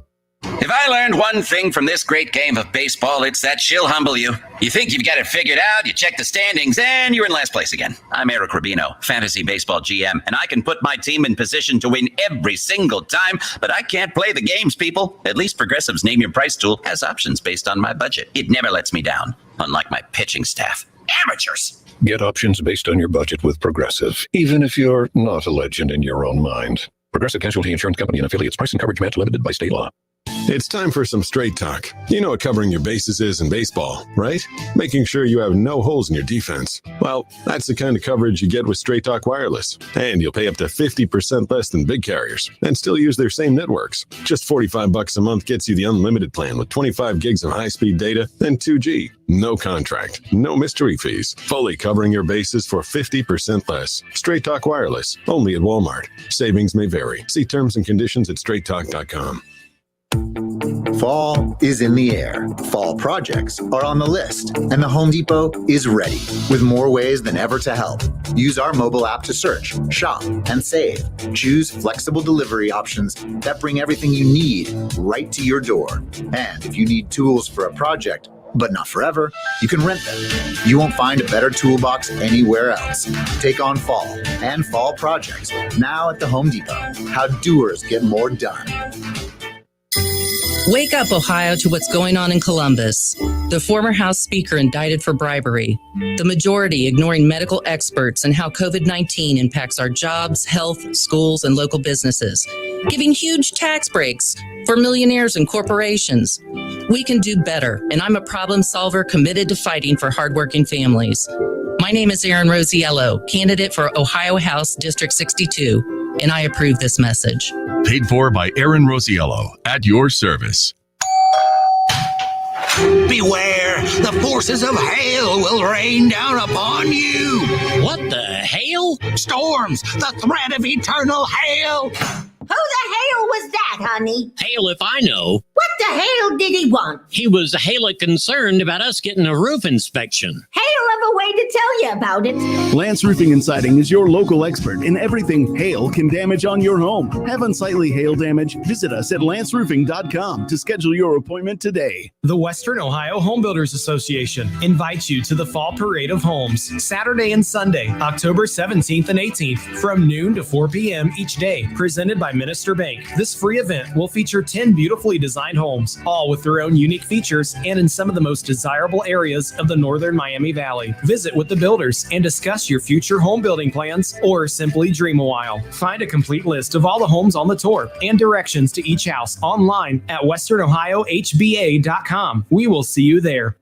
College football, it's the game you wake up early on Saturdays for, even though kickoff isn't until 7. The game where the Goodyear blimp becomes a Hall of Famer. The game that goes just beyond school, spirit, fandom, or love of the sport. It's the game where the comebacks happen. It's the game where anything can and will happen as long as you have the drive. Because college football is the game that moves you. We get it because it moves us too. Goodyear, more driven. The great thing about facts, they're proven. Like the fact that crude oil contains impurities, or that base oil made from natural gas is 99.5% free of impurities. And the fact that Pennzoil is the first synthetic motor oil made from natural gas, not crude oil. It gives you unbeatable engine protection. The proof is in the Pennzoil. Based on Sequence 4A wear test using SAE 5W30. Ask for it at Advanced Auto Parts and participating CarQuest locations. Pros, make Lowe's your first stop for flooring. See the latest in tile, vinyl, laminate, and hardwood. They have the quantities you expect and at bulk pricing. Shop in-store or online at lowesforpros.com. Hey everybody, it's Stephen A. Smith, and everyone knows my feelings on Cowboys fans. But really, Justin Kenner, you're a Cowboys fan and a Browns fan? Good Lord have mercy. I don't know what the hell to do with y'all. I really don't. It's the Justin Kenner Show with Kev Nash. Weekdays from 3 to 6 p.m. on 1410 ESPN Radio. All sports, all the time. This is 1410 ESPN Radio. Hey everybody, it's Stephen A. Smith, and everyone knows my feelings on Cowboys fans. But really, Justin Kenner, you're a Cowboys fan and a Browns fan? Good Lord have mercy. I don't know what the hell to do with y'all. I really don't. Back to the Justin Kenner Show with Kev Nash on 1410 ESPN Radio. All right, the Buckeye Roundtable returns tonight immediately following the Justin Kenner Show. And when you start hearing programming like that, you get the chill in the weather outside. The leaves are turning colors. College football, NFL, Buckeyes will be back here in a few weeks. But tune in to Paul Keels and the guys from the Buckeye Roundtable Show coming up 6 o'clock, 6 to 8 every Monday. Also, the Ryan Day Show on Thursdays at noon. That's going to be kicking off later this week as well. So things are starting to get back to whatever normal can be here in 2020. Some more Buckeye programming coming your way. We are definitely looking forward to that. Let's go back to the phones. We got Dickie back on hold, right? Yes, sir. Dickie! Hey, how are you? Good. How was your weekend? Oh, it was sort of slow yesterday, with the rain and stuff. It's slowing down. I thought you'd be. Who cares about the rain, Dickie? You were inside watching the Browns get their third straight win. You know what? We don't have a TV there, Justin and Kev. I'm telling you, it's just bad. I'm going to give you my YouTube. I'm going to give you my YouTube TV password. When they won, everybody was going around the Platte. You know what I mean? Going down Lowe's there, down that thing. But, Justin, this team, I think, is for real if they could beat the Cowboys, Because they beat the Cowboys? No, but I'm just saying, Kevin Stefanski, I knew was going to come in there. And, when you're 3-1 after 4 games, there's a lot of hope, I think. Oh, definitely. When you're the Cleveland Browns and you get any wins after the last couple of decades that they've been through, any grouping of wins is a huge deal. But this feels different than, they've gone through little mini stretches the last couple of years where they've experienced some wins, but this just feels different. They have an identity, and it's the same team every week. They come out and they run the same thing every week, and you know who they are, you know what to expect. And right now we're looking at a schedule wondering who can stop their attack versus, will the Browns be able to do it against this team? They have good teams left on the schedule, but a lot of W's will present themselves, hopefully, if they keep it up. Yeah, I think they got a chance against the Colts, don't you?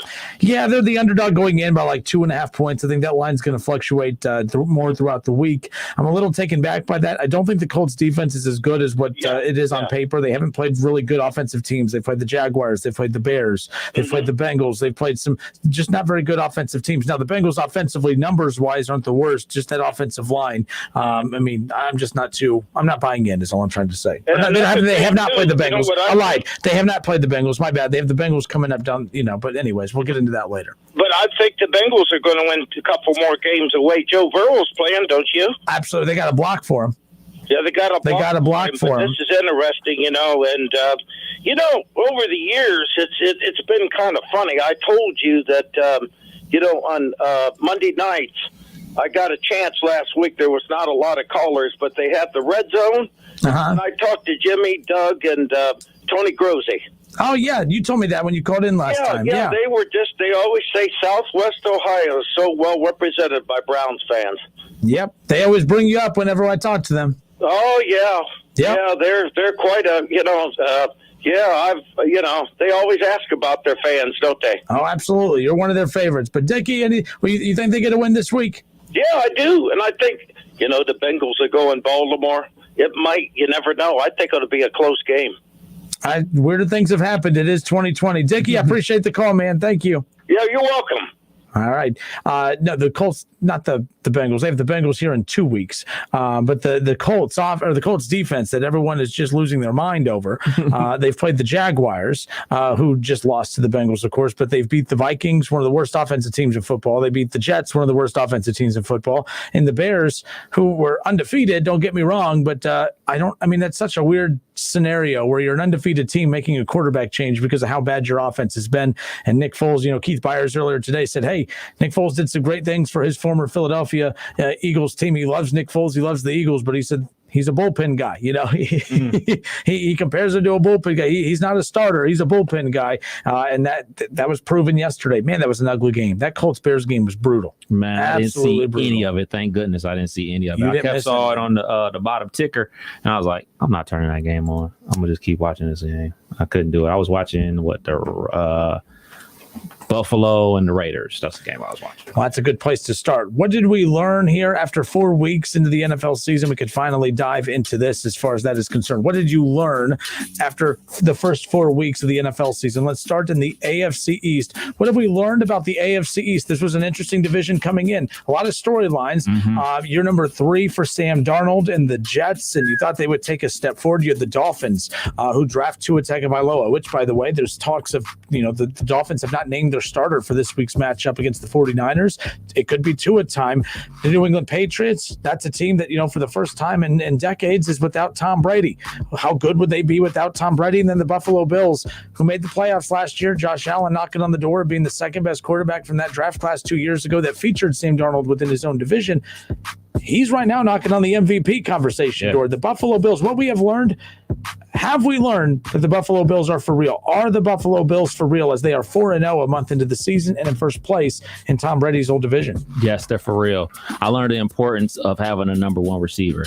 The weapons that Buffalo added for Josh Allen last year were Beasley and Josh Brown. Very good receivers, NFL receivers, but they're not number 1 receivers. Stephon Diggs is a number 1 receiver. Yep. And when you have a number 1 receiver like that caliber of receiver, you don't have to be pinpoint accurate because Josh Allen isn't pinpoint accurate, but he has a big arm. And now you got that number 1 receiver. You're seeing that offense really open up in the passing game, and they're running a lot of zone read now because Josh Allen is very athletic. So I learned that the importance of a number 1 receiver for a young quarterback, and they got him one. Absolutely. And that they've been fun to watch. And it's not just that they got him one too. Like sometimes getting an elite wide receiver doesn't ultimately make a quarterback take a step in the right direction. Look at the Browns with OBJ last year. It's about having the right coaches in place. In Buffalo, that's why they took a step forward last year. Like what people were expecting from Cleveland last year is what Buffalo did. Right. And Buffalo had the better coaching. And now they have a year up on that. Imagine what the Browns could be doing a year from now too once they build on what they're accomplishing this year. The Bills have taken that right step and they're winning games. I'm excited about what the Bills and this division is going to look like moving forward, especially if you have Tua and Cam Newton and now Josh Allen. What was once the most boring division in football is very similar to the AFC North. A lot of great quarterback play. I like Sam Darnold too, but the Jets they are so bad that you're not even able to focus on him. They might ruin his career if they're not dumpster fire. And I'll keep on talking. I saw Greeny say this, talking about Sunshine from Clemson. Yep. Trevor Lawrence, consider staying at Clemson if the Jets get the number 1 pick. Or considering pulling a Eli/John Elway. And that's what I was talking about a couple weeks ago. I'm not going to a team like that, man. I'm just not. They are terrible. Terrible. And we talk about Sam Darnold's career is in jeopardy. This is why, because y'all don't know what y'all doing at all. It looks very bad. Very bad for Sam Darnold. And, it's no fault of his own, man. Like the organization from the top down is just not good. All right, let's stay in the AFC. The AFC South. We're playing right now. If you're just tuning in, Justin Kinner, Kevin Nash with you here. Listen, stream, watch, listen at 1410 Wing AM. Stream at wingam.com. Head to Facebook, though. Search The Justin Kinner Show. Like the show. Follow along and watch it weekdays from 3 to 6. Right now, we are going through each division in the National Football League after 4 weeks. Again, still 2 NFL games tonight, Monday Night Football.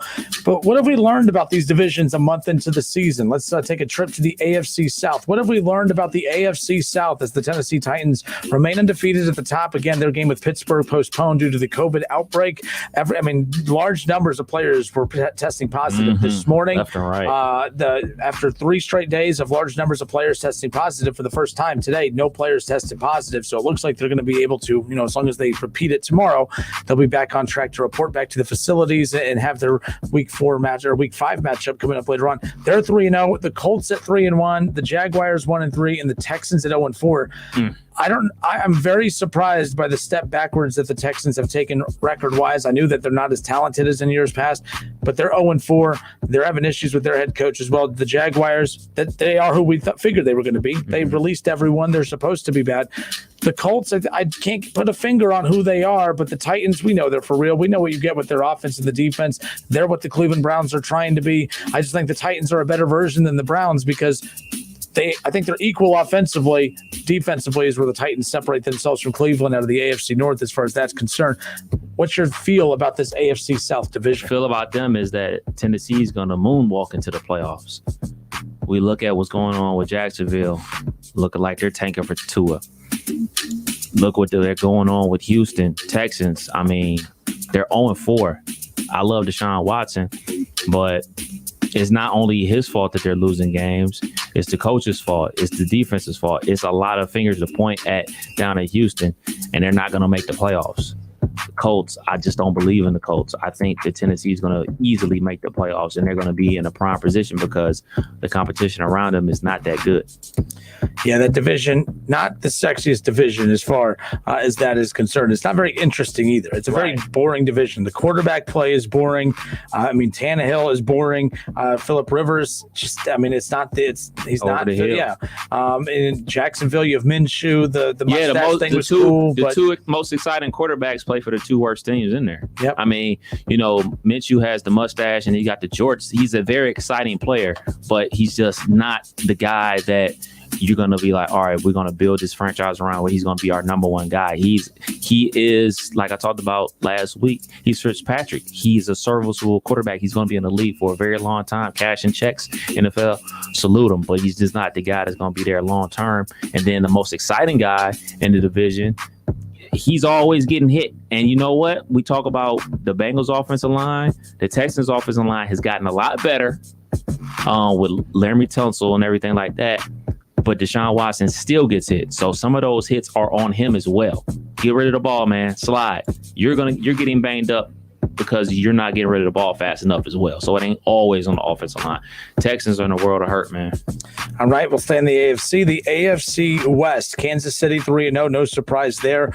This division outside, you take Kansas City out, it's another very boring division. I think that you look at the fact that the Raiders, they're 2-2 a month into the season. John Gruden makes them interesting, but their quarterback Carr, I feel like we've seen this movie a lot now. He's an okay quarterback. He's not going to, I don't think he's going to be a guy that leads you to a Super Bowl. I don't know if you could win a Super Bowl with him. There's a reason that there's always questions at quarterback every year for the Raiders, especially since Gruden got back.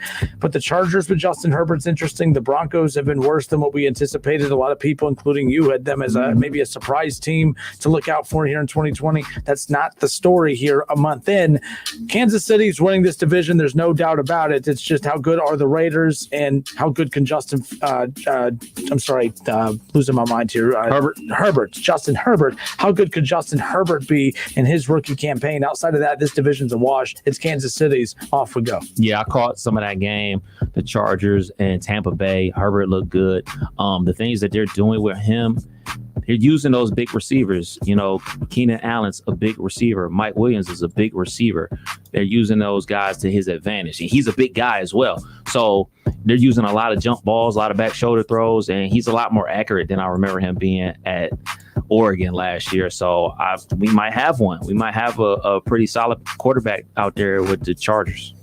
All right. And then one more time as we close out the AFC, what have we learned about these divisions so far? 4 weeks, 1 month into the season. The AFC North, I'd tab this conference as being the most entertaining, the most interesting division in all of football, and that includes the NFC side, where you have a division where you have Drew Brees and Tom Brady playing in a division. This is the most interesting division in all of football. You have a team at the bottom in the Bengals at 1-2-1. Not a very good football team, but Joe Burrow makes them must talk about. You know, they're a must talk about team because of Joe Burrow, because of the way he's approached this season. He doesn't look like a rookie. If the Bengals only would have spent maybe just a fraction of that $160 million in the offseason on an offensive line, the Bengals would look the way they did against the Jaguars. The Jaguars have zero pass rush. They're not a good defensive team.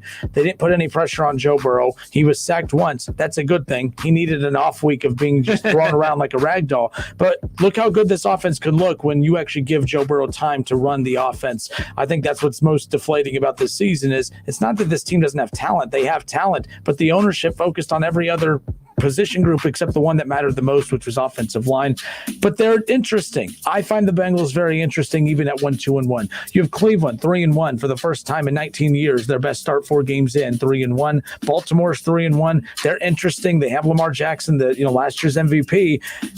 They got throttled by the defending Super Bowl champions, though, in the Kansas City Chiefs. So who are the Ravens? We know what they are, but what is the gap between them and the Chiefs, really? Even though we've seen it on the field, it's one game. We know how everything can change in the snap of a finger. And then Pittsburgh. I don't know if what do you have in Pittsburgh as far as that is concerned? They are undefeated. I would have loved to see that Titans matchup. I'm so disappointed about that because I think we would have really learned who Pittsburgh is with that matchup. We'll see. They're 3-0. They didn't play this past week. It counts as their bye week, but they're going to be back in action coming up this weekend. They got a very winnable game against an Eagles team who feels like they figured it out, but they still look bad doing it this past weekend. AFC North, it's the same thing we thought going into the season, but even more. We thought this was the toughest division in football. Without a doubt, it is now. All 4 teams are competent, and we haven't been able to say that for a long time. I know the Bengals will still have some question marks about them, but they look like they're competent. They look like they know what they're doing. We know the Steelers know what they're doing. We know the Ravens know what they're doing. Those are givens. But now that the Browns know what they're doing, bing, the Bengals look like they're heading into the direction of knowing what they're going to do. This is the division people talked about the Ravens running away with it. I don't see the Ravens running with it now. I see this being a knockout to the last week of the season. Who's going to actually walk away with this spot of the AFC North crown? This is going to be, Steelers 3-0 right now. Don't get used to that 3-0 mark. They're going to have at least 5-6 losses on that. And I think the Ravens are going to have a couple losses as well. This is going to be tough. Like the split with the Browns, like the Browns ain't no pushover no more. So all the Ravens fans out there, all the Steelers fans like myself out there, this is not the Browns that we're used to just getting a win over because we're better than them and they're going to find a way to mess up. They're competent coach now. Be ready. This is going to be a tough division to win. I think you're going to have 3 teams with double-digit wins in the AFC North. Very easily could be done. I mean, people are rolling their eyes, but we just went through the Browns' schedule. It's not that far-fetched. It doesn't mean that they will win the 12 I predicted, but there's at least headwinds here for the Cleveland Browns, barring that they stay healthy moving forward already without Nick Chubb for the next 6 weeks. All right, that was our AFC predictions. Let's go to not really our predictions. That's our AFC. What have we learned about the AFC? What about the NFC? We're going to take a look at the NFC. What have we learned about the NFC 1 month into the season? We'll take a look at the NFC. Plus, we're getting a lot of Facebook reaction. How about this one? Tyler Schroeder, his hot take says that he would rather have Dak Prescott than Lamar Jackson. The numbers don't make that much of a hot take right now, and that's not a shot at Lamar. That's actually just showing how good Dak Prescott has been this year. I know that David Shaw is probably just about ready to come through his computer right now. Let's talk about the NFC and the NFC least when we come back. Don't go anywhere. More of the Justin Kinner Show with Kev Nash next. It's the Justin Kinner Show with Kev Nash on 1410 ESPN Radio. It's time for Straight Talk Just like football, you want the best coverage with your wireless network without your wallet taking a hit? Straight Talk Wireless gives you the same nationwide coverage as the big carriers, America's best networks, for up to 50% less. Just $45 a month for 25 gigs of high-speed data than 2G with an unlimited plan. No contract, no mystery fees. Don't get sidelined by weak protection. Get Straight Talk Wireless. Savings may vary. See terms and conditions at straighttalk.com. For summer DIY projects, you know the Home Depot's always in your corner. Now with our mobile app, it can also be in the palm of your hand. With digital tools like image search, snap a picture of something. It'll recognize it and serve up product suggestions in seconds. And our product locator will check availability and lead you right to it. The Home Depot mobile app. Download it today to get started. Only from the Home Depot. How doers get more done. Yeah, sure, the players bring some skill to the game, but if I don't put them in my lineup, who cares? Not me. I'm Eric Rubino, fantasy baseball GM and league runner-up 2 of the last 9 years. I use the progressive Name Your Price tool with options based on my budget. And for a guy that's used to being in control, it fits. Like this runner-up t-shirt. Champ gets a trophy, but you can't wear a trophy. Boom. Get options based on your budget with Progressive, even if you're not a legend in your own mind. Progressive Casualty Insurance Company and affiliates. Price and coverage match limited by state law. Napa know-how. At Napa, we've teamed up with AAA to save you 20% online or in store. That's why they call us the Savings Dream Team.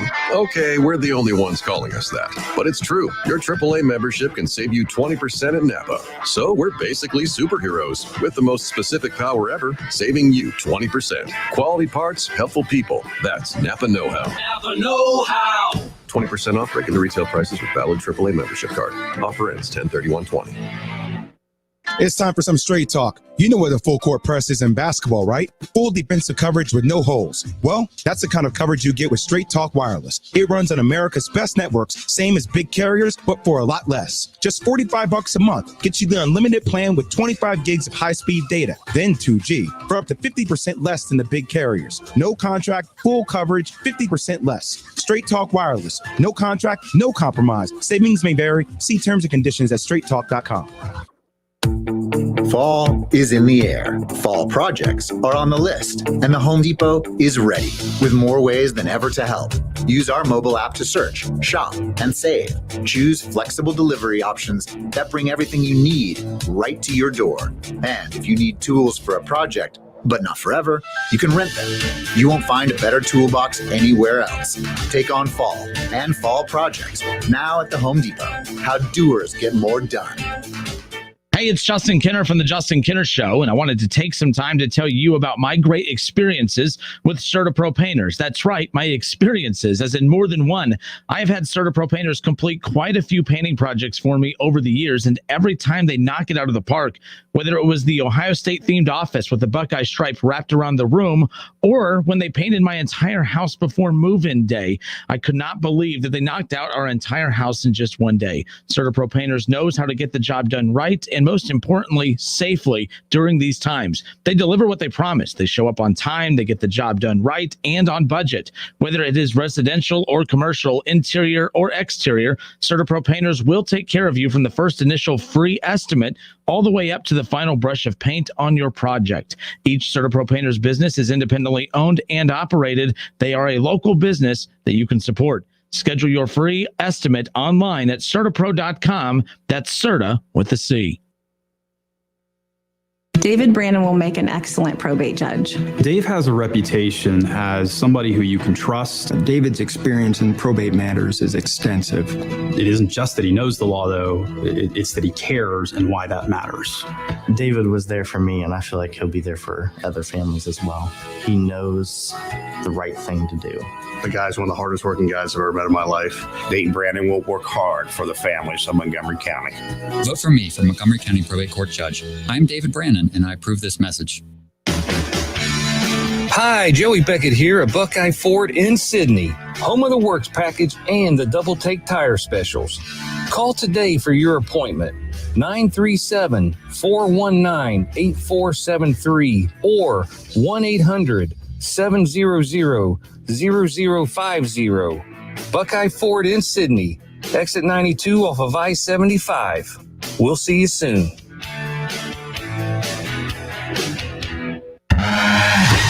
My name is Kate Courtley, and this is my new show, Can You Survive This Podcast? I'll be drawing on my years as a former Navy SEAL platoon commander, sniper, and CIA contractor. The show is designed to teach you techniques that will increase your chances of survival if you happen to find yourself or your family in any life-threatening disaster scenario imaginable. Subscribe and listen for free on Spotify. Can You Survive This Podcast? This is the sound of a popular American motorcycle. It's the sound of freedom, the open road, really good times. And this is what it sounds like with a drunk guy in it. How do you like the sound of that? Cops are cracking down on drunk motorcycle riders. If you ride drunk, you will get caught and you will get arrested. Drunk riding, over the limit, under arrest. Paid for by the U.S. Department of Transportation. Staples helps your business go big with everything you need at amazing prices. From office essentials like paper and ink to health essentials like masks and sanitizer. Save big at Staples. Hey, who wants free money? Who are we kidding? We all do. It's the ESPN Dayton hashtag We Want to Get Paid cash contest. Listen for the word that wins 18 times a day, starting at 6 a.m. Monday through Friday. Enter the keyword at wingam.com for your chance to win $1,000. It's the ESPN Dayton hashtag We Want to Get Paid cash contest. College football playoffs, Browns, Bengals, Buckeyes, and more. Catch the Keith Fire Show Mondays at noon on 1410 ESPN Radio. It's the Justin Kinner Show with Kev Nash.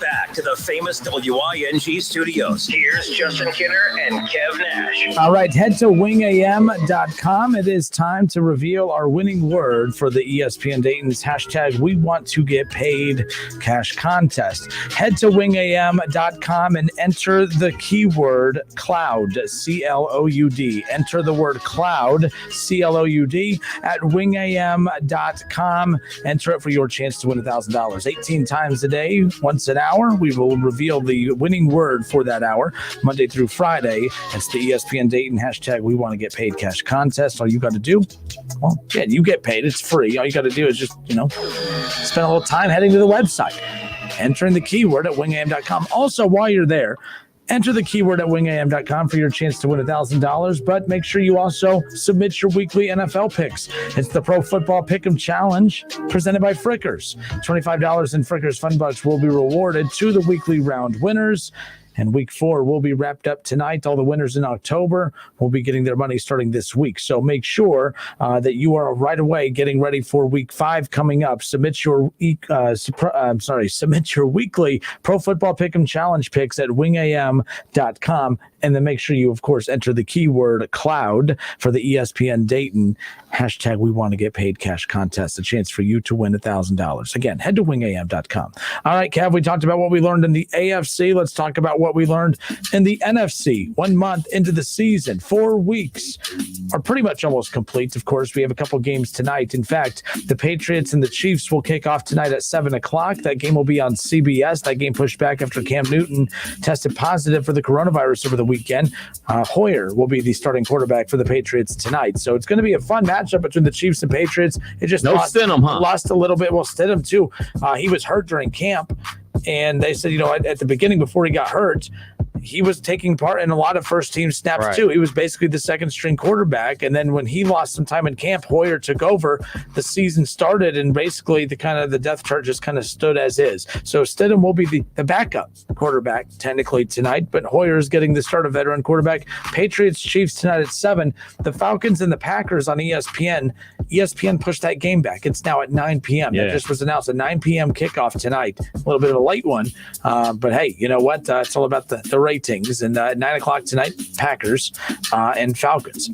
All right, and that's an NFC matchup right there, and that's what we're going to talk about. We talked about the AFC as far as what we learned from the AFC during the first month of the season. What about the NFC? That's where we are going to get started here as we close out the second hour. Let's start with the NFC West, Kevin. The Seattle Seahawks 4-0. They are who we thought they were. One of the, their defense is not. In fact, this is probably one of the worst defenses that Seattle has had since Russell Wilson got there. Oh, this is definitely the worst. This is probably the worst defense the Seahawks have had since the Steve Largent days. Yep.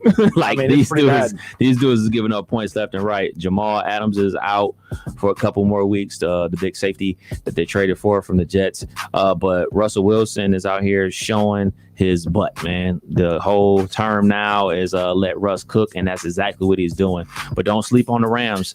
We talked about it going into the season about ESPN had the Rams rated so highly and everything like that, but they're currently sitting at 3-1. So they're right there. San Fran's dealing with a ton of injuries. But the lead dog right now is the Seahawks. I do kind of see the Rams winning this division, man. I know I'm a big Russell Wilson fan, but the way that Seattle has no defense, none. I mean, like, their defense is just as bad as the Cowboys defense. The only difference is they make timely plays. They got a Bobby Wagner that can make a play for them. Like, the Cowboys don't Cleveland's have those. been in that boat too. They make timely plays. They're not playing good defense, but they've been making those timely plays that matter. Every team, how about this? Every team in the NFC West, their point differential is all on the positive. Every team has scored more than they've actually given up. And I was looking at that too. Seattle, they've given up 109 points on the season. They're actually plus 33 on the year. The Rams, they're plus 26. They've only given up 80 points total in 4 games. But they've, scored 106. 98 points has been the point total for the Cardinals. They've given up 92, so they're plus 6. And then how about this one? The Niners, plus 36 on the year. That defense, they've scored 107. They've held teams to 71 4 weeks in. So even with all the injuries, that team, they're not as sharp defensively. Nick Bosa being out, that's brutal as far as that's concerned. All right, let's go to the NFC North. The Packers will be in action coming up later on tonight. They have the Falcons out of the NFC South. But the NFC North, the Packers are better than we thought. I thought this was going to be, if I had to guess, I would have envisioned the Packers having a slower start based on all the talk about them coming in, all the talk about Aaron Rodgers being washed up, that they drafted Jordan Love because they apparently see something behind the scenes that we don't, and that they were ready to move on. They drafted Jordan Love. He might be the quarterback of the future, but right now it's all about what can you do for me now. This defense is really good right now. This offense is really good. Devontae Adams is out tonight. They haven't even had a full arsenal yet for Aaron Rodgers, and yet here they are. This is a team that has scored 122 points on the season. They've held teams to 85. They're plus 37 on the point differential. The Bears, though, if we're talking contenders, pretenders, they're a big-time pretender at 3-1, but wins are tough to come by in the NFL, so you got to give them credit for that. But again, you're never going to convince people that you are a contender at 3-0 when you make a quarterback change. Right. Not due to injury. You made a quarterback. So I'm not high on this division at all. The Lions are bad. Patricia, I'll be surprised if he lasts the entire season as the head coach of the Lions. And the Vikings are underachieving greatly. You lose Stephon Diggs. And most importantly, someone sent this in earlier, I think we're starting to realize just how good Kevin Stefanski really is as an offensive coordinator, because you look at how Cleveland's totally turned things around in 4 games, in 4 weeks, in 1 month. It's been the opposite effect ever since he left. I don't know if it's more of a lack of a Stephon Diggs, lack of a Stefanski, but it's definitely a grouping of both. Why the Twins? Sorry, still got baseball. Why the Vikings are still struggling the way that they are? Yeah, they're turning around a little bit. Last week they lost, but they put up 31 points. This week they finally got their first win of the season. They really started getting that balance back in their offense with running and passing the ball. But I was this close. I was very close. I was basically 1 win away yesterday from calling the Bears my surprise team of the year, but they took a major step back. I mean, yes, Nick Foles, he's a Super Bowl MVP. He led Philadelphia to the Super Bowl and everything like that, but he looked brutal yesterday. So I'm surprised that they're still 3-1, but it's all about Green Bay. It's all about Aaron Rodgers and the things that he's doing. I don't know if there's any truth to the mad Aaron Rodgers, this is why he's playing this way. I don't know about that, but all I know is I really like it. I like the way he's playing football, and I like the way they're calling the game for him as well. It's not like how it was last year where they were really grinding the ball out there with Aaron Jones, and that's what made people think that Aaron Rodgers was done, because they leaned so heavily on the run. But now it's both. They're getting big explosive plays in the running game and big passing plays too. So Aaron Rodgers is saying, I'm not done yet. Y'all may have a quarterback of the future, but I'm the quarterback of right now. I'm waiting to see this come across my screen. Someone just messaged in. Kyle McGuire on Facebook says Bill O'Brien just got fired. We'll keep an eye on that. That's big time in Houston if that is the case. Kyle, thank you for that. If you have a link, send that to me. I'm trying to find it now. It's not on ESPN yet, but I'm pretty sure, as always, it's on Twitter is where that is. Kyle, thank you for that note during the show. Again, we're live on Facebook. Leave comments in the comments section. We could pull it in. Ron Howard says the Falcons have blown leads multiple times this season in quite a few games. Absolutely. That has happened in multiple games. In fact, the one that's most notable is, of course, the Cowboys game. We're taking right what have we learned about these divisions 4 weeks in. Let's transition over now to the NFC South. Real quick. It's true. It's being reported from Bleacher Report. Texans have fired head coach Bill O'Brien per multiple sources. Not only Bill O'Brien was the head coach, but he had a lot of weight dealing with personnel moves, a la DeAndre Hopkins being traded. Yep, and David Kendrick, he's sending in the link too. And Kyle, I believed you. I just always like to at least see it, be made of it, just to be sure. But Kyle, you could be my source now. I can say my sources are correct that he has been fired. So there you go. It's not an interesting fire. He deserves to be fired more than most coaches because some coaches would love to have the opportunity and the power to construct their own roster. Most coaches just get to coach what their GM and what their team owners give them. He had what many coaches would kill for in the NFL, and that's the basically full Shop power. For groceries. Yeah, who said that? Bill Parcells used to say that. Let me shop for the groceries. I'm coaching them. Yeah, you want me to, you're going to judge my meal off of what, the generic stuff or the real stuff, and, you look at everything that he's lost. You lose Jadeveon Clowney, you lose Hopkins. If you want to move on from guys like that, you better at least have a backup plan. And you've lost two of the biggest stars in football the last couple of years. You've replaced them with nobody. And you're 0-4 to start. He deserves to be fired as far as that's concerned. Deshaun Watson, at least the Texans have him moving forward. All right, let's finish up this trip around the NFC. The NFC as far as that's concerned. The NFC South. All right, Tampa Buccaneers 3-1. They're good. We figured they would be. There's a talented roster, even with Jameis Winston running the offense. You had an experienced quarterback in Tom Brady. I will say this though, Tom Brady. We talked about how he was going to be way more efficient running this offense. We talked about Jameis Winston, ESPN's 30 for 30. Look how good that offense was through everything that they did, but it was the turnovers that killed him. It was the turnovers that were going to be the big deal. Tom Brady has 4 interceptions and quite a few pick sixes. Yeah. And Tom Brady also has 11 touchdowns to go with those 4 interceptions. He's not going to throw 30 interceptions like we saw from Jameis Winston, but he's definitely not as efficient as we thought he was going to be. It's a good offensive line. He has good weapons, good run game. Yeah, those things will have to be cleaned up. He'll be fine. At 16 interceptions, he's on pace for the year. And a year where he only threw, I believe, 8 total last year, 4 or 6 total last year. He already has 4 now. So keep that in mind. Ron, your boy needs to clean it up because Ron's all about Tom Brady. But Ron, how about that? Baker Mayfield's been more efficient as far as turning the ball. He hadn't turned the ball over in 3 games. I bet you that's eating Ron up right now. Look at the NFC real quick as we close this out. That division's interesting. It's Tom Brady's, right? Drew Brees has taken a major step back, and I think we figured that they were going to be the favorite regardless, but I think the Buccaneers are fine out of that division. Atlanta has disappointed me the most. I thought this would be the best division in football because you look at Drew Brees and Michael Thomas and Alvin Kamara, and you look at Tom Brady, they bring him over there, look at all the weapons he has, and, they go and add Leonard Fournette. And then you had the trio in Atlanta with Matt Ryan. You had Julio Jones, and you go and you add another top back in Gurley. I thought they were going to be the next big thing in that division too, and it's just a 2-man race at the top, and the Buccaneers are starting to separate themselves as far as that's concerned. Yeah, man, you look everything that's going on in Atlanta. I'm a big fan of getting rid of their coach, and I don't really not that guy on the show that says fire the coach, but Bill O'Brien be the first one gone. I didn't think that was going to be. I thought the Falcons coach was going to be up out of here. I thought he's going to be gone, but be it as may, they have a game tonight versus Green Bay. We'll see what happens. But something about Atlanta, it's always exciting. If you're just a football fan, those are the games you want to watch because they're going to score a lot of points, and somehow in the fourth quarter, the other team's going to come back. So if you're just there for entertainment value, the Atlanta Falcons are the game to watch. Who's your team out of the NFC to get to the Super Bowl? Out of the NFC, it's still Tampa's not in my top 2 or 3. They're not? No. I have a surprise team in the top 2 or 3 that many people are going to eat me up for. But for one, Seattle and the Rams. Yeah. I'm more comfortable with them right now than I am. I'm more comfortable. I'm going to say Seattle because I just believe in Russell Wilson that much.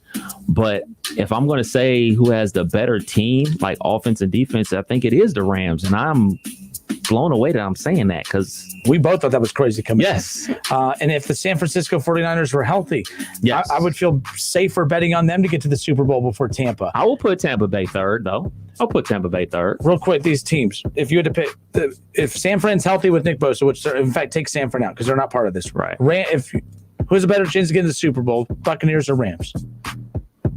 Rams. Buccaneers or Seahawks? Seahawks. We're 2 for 2. I agree with you. Buccaneers or the Saints? Buccaneers. Okay, I agree with you on that one. Buccaneers or Packers? I'm saying the Packers. There's 3 teams in the division that I would pick to get to the Super Bowl before Tampa. And I'm telling you right now, are you ready for this? This one's going to be the craziest hot take of them all. Uh-oh. If the Cowboys make a move defensively, I'm telling you, if the Cowboys just improve that defense slightly, they're the best offense in that division. I can't do it. I can't do it. And I can't do it. I can't go with the Cowboys. Like, that is a sieve, bruh. Defensively, they're bad. Everyone's bad right now defensively. They're worse than usual. But I'm just telling you, they fine tune it and tweak it just a tad. They go get Earl Thomas. They make a trade, and Jerry Jones always does. Jerry Jones will not leave this roster untouched by the deadline.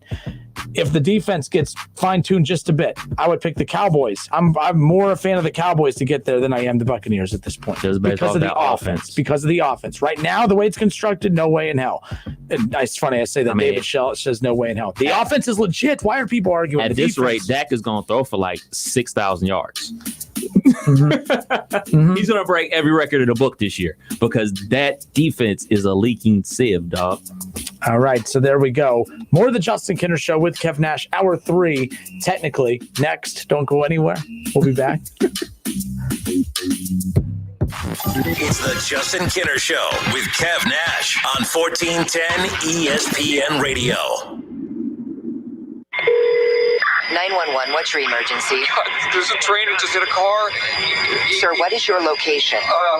Look around for a street sign, sir. It's 8th and Orchard. 8th and Orchard. Okay, very good. 8th and Orchard. Sir, help is on the way. Why would you do that? The train still doesn't stop. You have to get there now. At a railway crossing, even if the engineer sees you and hits the brakes, it can take a mile for the train to stop. And for you, that's too late. Stop. Trains can't. Paid for by NHTSA. You have to be up in 5 hours, 2 hours, 6 minutes. And when you hear, you realize that you haven't slept a wink. That's why there's ZzzQuil Pure Z's, a drug-free blend of botanicals with an optimal dose of melatonin, so you can fall asleep naturally with no next-day grogginess. It's available in both liquid and gummies, tastes great, and is non-habit forming. Pick up ZzzQuil Pure Z's from the sleep experts at Vicks ZzzQuil. ZzzQuil Pure Z's, naturally superior sleep. Available at retailers near you. Cleveland State women's basketball coach Chris Kilsmeyer, COVID survivor. I was fatigued, just like every other basketball coach in March, but didn't think about getting sick. I woke up one night with the worst pains and chills I'd ever experienced. I tested positive for coronavirus and immediately self-quarantined. I got worse and worse and checked into the hospital. Multiple times I said, I don't want to die. We know what works.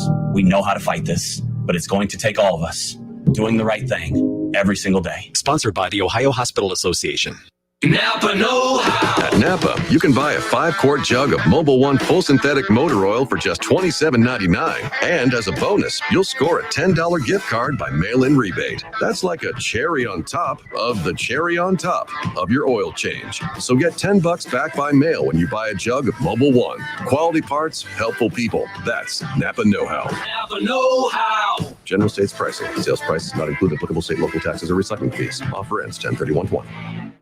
I'm pretty sure our new house might be haunted. What makes you say that? The furniture is levitating. Oh, and the ghost. Welcome home. Yeah, that's spooky. You know what's really scary? Missing out on Geico for help with homeowners and renters insurance. Geico makes it easy to save a bunch. Great. You're not sticking around, right? The party's just getting started. Happy Geico Week. Call today and see how easy homeowners and renters insurance can be. To make sure the air in your home is absolutely perfect, call William Brockman & Sons Heating and Air Conditioning. They're offering $1,350 in rebates plus payments as low as $132 a month on a new Lennox system. Call 937-222-8638 today. Conditions apply. See dealer for details. Ohio license number 14911. There's never any FOMO with the iHeartRadio app. You won't ever have to miss out on your favorite shows and contests with this radio station again. Radio 24/7, 365. We're here when you want us. Stay connected and listen anywhere when you download the free iHeartRadio app. Staples helps your business go big with everything you need at amazing prices. From office essentials like paper and ink to health essentials like masks and sanitizer. Save big at Staples. NFL fans, the season is finally here. Get your picks submitted at wingam.com. Click on contests and enter the Pro Football Challenge. Weekly winners will win $20 in Frickers Fun Bucks. Get to wingam.com and get your NFL picks submitted now. Incredible! Good luck. On Twitter, make sure to give us a follow. Search 1410 Kinner for Justin Kinner on Twitter. That's 1410 KINNER. And ESPN Dayton for the station Twitter handle. It's the ESPN Dayton hashtag We Want to Get Paid Cash Contest. Be listening every hour for the word that wins and enter it at wingam.com. WING 1410 Dayton, Dayton's ESPN Radio. It's the Justin Kinner Show, live here on ESPN Dayton, 1410 Wing AM. Tweet the show at 1410 Kinner or give us a call at 457-9464. We now send you to the Wing Studios in Kettering. Here's your host, Justin Kinner.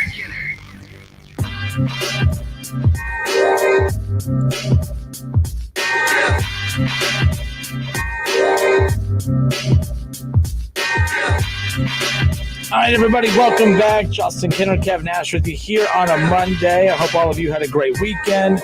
Browns fans, Bengals fans, everyone should be in a great mood today. We should all be feeling really good about our Ohio teams right now. It's not too often we get to say that. Both teams coming away with the W. We're going to get into some high school football discussion here in a moment. We wrapped up our regular season on Friday for our ESPN Dayton Game of the Week. How about the Northmont-Wayne game? Wayne was up big in that. And Cade Rice, the quarterback for Northmont, too. I'm really bummed we didn't get a chance to watch this kid play. Have you seen any? You haven't gone. You're not. I have not. It's been tough to get tickets to a lot of these, of course, with family members and stuff and all that. But, man, I tell you, but Cam Fanchart of Wayne, I love watching that kid play. He's one of my favorites. Obviously, Chase Harrison from Centerville over here, the quarterback play. We've been working closely with the GWalk, which I appreciate our partnership with those guys. But, man, the quarterback play in the Miami Valley, just under the GWalk umbrella alone, I've seen some great quarterbacks play this year, and I haven't even been fortunate enough to watch Cade Rice out of Northmont. For those who have or have seen him play in the past, again, I'm jealous. But come from behind win against Wayne this past Friday night, and that was like one of the biggest games in the Miami Valley that night, and that did not disappoint. Wayne has played in so many big games. I'm really ticked off that they have to play Centerville in the first round of the playoffs coming up. Like that's wrong. David Shaw says Wayne had done to them as Wayne did to Centerville. Yeah, like that Wayne Centerville game from a few weeks ago was fantastic. An overtime game, and Cam Fancher threw the perfect pass to the corner. And it was unlike the way he throws the ball is just fun to watch. And Cade Rice is the same way. The quarterback play around here, the Smoot kid from Springfield. Right. Looking forward to watching them in the playoffs come up this weekend. We have all the playoff matchups. We're going to be highlighting those coming up here more. We lightly touched on them on Friday on the way out, but I tell you, I'm really excited about the high school football scene. I'm not a big fan. Look, for 1 year, I love the fact that everyone's in the playoff for 1 year. Yeah. I don't want this moving forward, but there's a lot of exciting and fun matchups moving forward. Trotwood, who didn't even think they would have a high school football season at all, they get a late start. They're a couple games in. They're in the playoffs. They have a first round bye. They'll play here. They'll play their playoff game here in a few weeks. So very cool. I'm excited about all of that. As far as that's concerned, Centerville and Wayne will be on Spectrum TV, so that is the fun part about that on Friday, as far as that is concerned. Let's go to the phone. So 457-9464, we got Ron. Ron, what is up? How are you? Hey, man, we really can't cut each other down. We're both on top of the 3-1, you know what I mean? And I really can't believe that we're already got 4 games in a quarter way done already, There's a lot of roadblocks that could have led to. I mean, you're seeing a couple roadblocks that have led to tonight's doubleheader on Monday Night Football. The Titans and the Steelers both had their bye week moved up dramatically. But you're right. There's so many things going on. But yeah, I am glad that we are a month into the season. All the issues that are going on right now, I think the NFL could work around them, work with them, and get things taken care of. Baseball, we thought that we were going to pull the plug on it the first weekend of the season, and we saw how those teams handled that outbreak. In fact, the Marlins are in the playoffs still. So how about that? Yeah, and speaking of the Marlins, every time they made the playoffs, they made a World Series appearance. Every time they've made the playoffs, they've won a World Series. How about that? Exactly. So there you go. Exactly. Well, what I wanted to tell you was, the Browns look really, really strong right now, and you done lost your 1-2 punt, one of your 1 and 2 punch of your running game. I know that the Johnson kid looked pretty good, but. What was he on, a fishing boat or something? He had a part-time job or something? Yeah, fishing. Just not even a few weeks ago, and he gets a call, and the next thing you know, not only is he third, fourth string guy, but he's getting now second string carries, and that's going to be the case for the next month as Dick Chubb's out for at least 6 weeks. Well, here's my thing about your Browns, okay? I'm not going to dog them because, I have no reason. It's kind of hard to dog 3-1 there. Exactly. I have no reason. But how will they continue to keep playing if they keep winning? Are they going to get too cocky? They've never had it. They've never played with a winning record. So what's this team? How are they going to do? Look, I think for one, you're going to get that typical one game at a time crap. The bottom line is they got winnable games moving forward. The Browns are actually in good shape moving forward. There's some tough games on there. There's no such thing as, a schedule that doesn't have some kind of elite team on there. You still got 2 with Pittsburgh. You got another one with Baltimore. The Titans are around the corner. Their defense isn't as elite as it's been in years past, but the Browns have some tough games coming up, and there's no such thing as gimmies, but there are winnable games coming up for the Browns. I think they'll be fine. Stefanski is the biggest difference maker. The offensive line is the biggest difference maker, going out and getting Conklin from Tennessee. And obviously they really hit a home run in the draft with the kid from Alabama. But right now it's Stefanski. He's the real MVP as far as that's concerned, with the way he's coaching this team and the way he's gained the trust of these, these players who have egos. He's got them to buy in. I think that's been the biggest key to the success here early on. I totally agree. I was going to say, the Bucs struggled the first half of that game. They came back to make it a 10-point game by halftime. But did you know the Chargers had KC beat into the late third quarter 17-9, and KC had to win in overtime against that team. So they're not that bad. Who? The Chargers. The Chargers, they're a tweener team. I do believe that's why they also moved forward with Tyrod Taylor as their starting quarterback coming in, is because I think they looked at the weapons around Tyrod and said, hey, we have guys that we can maybe kind of get lucky with, and we have some talented pieces around. That's why they probably wanted the veteran quarterback at the beginning of the season. But we'll see. I don't think they're going to make any noise, but they're going to be a team that might sneak up on some teams throughout the year. I totally agree. And so you think it's 2 a time yet? The Fitzpatrick, he's got 0 touchdowns and multiple interceptions. Yeah, look, I don't even care if he had 100 touchdowns because the Fitzpatrick he's not the quarterback of the future. I have no clue why we do this game every year where bad team drafts elite quarterback out of college, bad team tries to be the smartest team in the room, and even though they're a bad team for a reason, try to act like they have control of the situation. We're going to start our veteran quarterback. We're going to ease our rookie in. He doesn't have to play in year 1, and then every time the plug gets pulled on that plan, and by week 3 or 4, here he is. Now it's going to be week 5. They have yet to name a starting quarterback, and it's most likely going to be Tua going up against the Niners this week. I believe it. And Thursday night, my team's on the national stage, and it's the first time Brady gets to meet Foles in a game where Foles beat him in the Super Bowl. So I look for revenge here. You look for revenge, huh?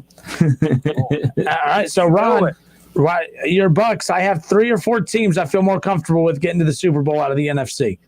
Okay, I want to ask you this. If it came down to you being down at halftime that much, and then you come back and pull the game out, you think Mayfield could have done that? I don't know. Mayfield's not in the NFC, so I don't know what that has to do with this. Or Hayfield, excuse me. Hayfield, Mayfield, it don't matter. All right, man. I just wanted to touch base. I can't really, like I said, it's good to see the Browns winning. You know, I watched the game, so I'm not a follower, but I'm a watcher. Okay. So, all right. And they look good, but that defense, man, they gotta shut down some points, man. They go up against a good defensive team, they're going to be in trouble. All right, Ron, good stuff. Good hearing from you. Take care. All right, bud.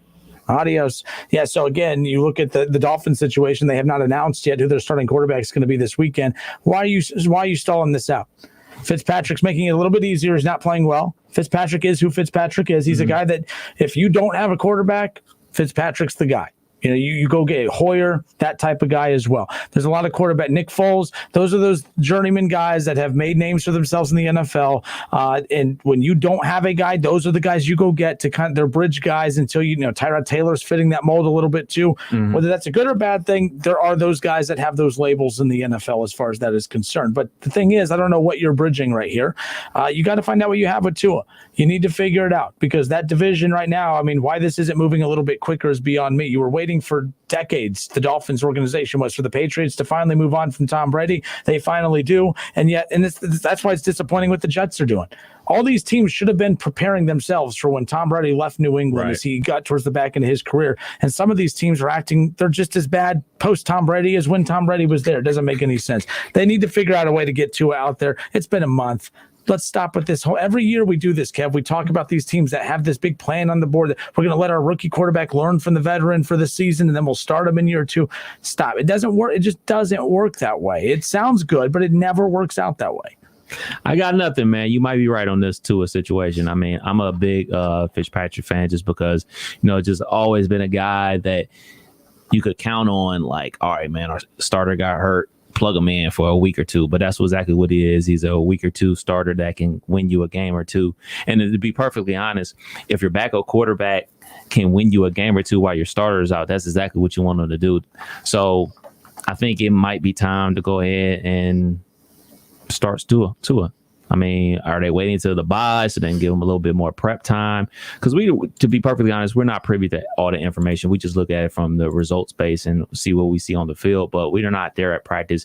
For all we know, Tua might not know the playbook. So it could be a multiple of things or multiple reasons why they're not playing him yet. But it is getting late early for them. So they're going to need to start giving him some reps and everything like that. Davis says it worked. It worked for Carson Palmer.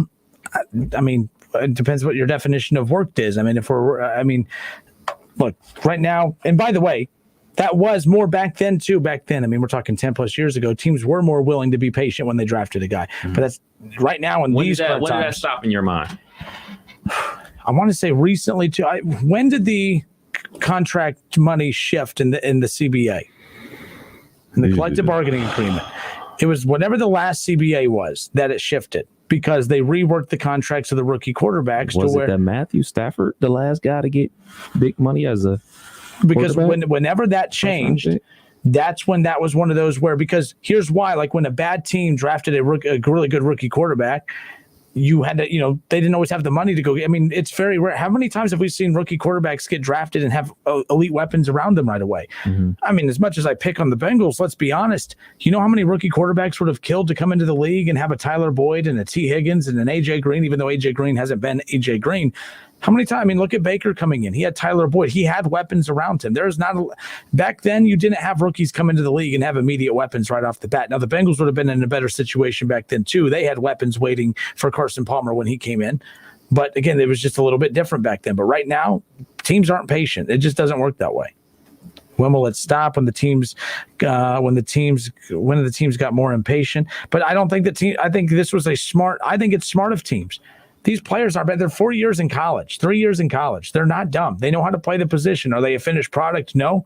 But my thing is you're looking at teams. Look at the Seahawks, what they did. Again, it's the same examples every time, but they're the recent examples, and it works that way. Teams are trying to win right away. The expectations for rookie quarterbacks are high off the bat. Like this whole little, we're going to ease you in, that doesn't exist. It just does not exist anymore. That's what it was. It was the dang. Okay. So I want to say that Sam Bradford was the last guy to get that big payday. So I think it started with Cam Newton, where the number one overall picks weren't like gazillionaires like this. I think that's where the slot money started in 2010. And I think that's been the best thing ever for the NFL, because outside of the Patriots dynasty, the teams that are winning all the time now are the teams that are early in their rookie contracts with their quarterback. Like, that's why the Browns are set up right now. But Kevin, the Browns aren't set up for a long-term success. I mean, sure, they have guys under contract long-term, but eventually they're going to have to start filling the gaps with the other positions. But they're not, because of all the money invested into Odell and Myles Garrett. And of course, they're going to have to, if they keep winning with Baker, I mean, hell, Tannehill got good-ass money. And if Baker keeps on the trend that he's on, he's going to get that kind of money as far as that's concerned. Now, it's been 4 games and the up-and-down roller coaster career of Baker Mayfield, so we'll see as far as that goes. All right, earlier today, Keith Byers was able to catch up with a former Browns running back. We'll talk about that when we come back. It was Leroy Horde, who joined the show to talk about the Browns' recent hot start to the season. They also talked a little Joe Burrow and the Bengals' success. So we'll get to all of that. So a little bit of that interview coming your way. Don't go anywhere.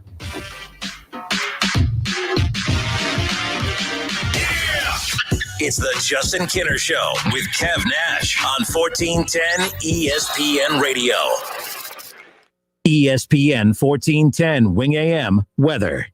Today we have mostly cloudy conditions, dry conditions, but a high of 61. Overnight, clear and dry with a low of 42, but much warmer for your Tuesday, sunny skies, and a high of 72 degrees. And I'm Lorna Stevens for 1410 ESPN Radio. Weather is brought to you by Cullet Propane. 98% of their customers recommend Cullet. If you wouldn't recommend your current supplier, check them out at culletpropane.com. This is Wright Thompson. My new podcast, Bloodlines, the first in the ESPN Investigates podcast series, is available now. Bloodline starts with the tragic story of dead horses at Santa Anita, and then examines the state of thoroughbred horse racing, while taking you on hopefully an unforgettable journey about the past, present, and future of this once hallowed sport. Listen now to all 3 episodes of Bloodlines on Apple Podcast, Spotify, or wherever you listen to podcasts. Pros today have to do whatever the job calls for, and the Home Depot is here to help make that easier. With a wide range of delivery options, you can get what you need, from job lot quantities to small supply runs, delivered where and when you need it. Don't want to buy the tool? Rent it. We've got the most innovative products and more ways for pros to find them, in-store and online. Pros are changing, so are we. The Home Depot, how doers get more done. Welcome to another Fantastic Four golf hole experience with the Buy Golf for Half Bogey Boys. Me and the boys are in Springfield, Ohio today. We're playing Windy Knoll, an extremely well-maintained course known as Central Ohio's premier link-style golf course. We're getting ready to tee off at the 9th hole. It's a par 5 and the longest hole on the course. They say you can get on the green in 2 with the wind at your back, but I'll feel good if I could just stay in the fairway and avoid the dangerous mounds on my right. I'm off the tee in good shape, but my second shot drifts left toward the water. I land short, and it takes 2 shots for me to get up in front of the green. This is a big green, and I need 3 putts to get in for a double bogey. Not my best hole, but definitely one of my favorite golf courses. If you're looking for a unique and truly enjoyable golf experience, you have to come out and play Windy Knoll. Stay tuned for more Fantastic Four golf hole experiences with the Buy Golf for Half Bogey Boys. See you at the next hole. Visit buygolfforhalf.com for half-price golf packages from Windy Knoll and other great local golf courses around the Miami Valley.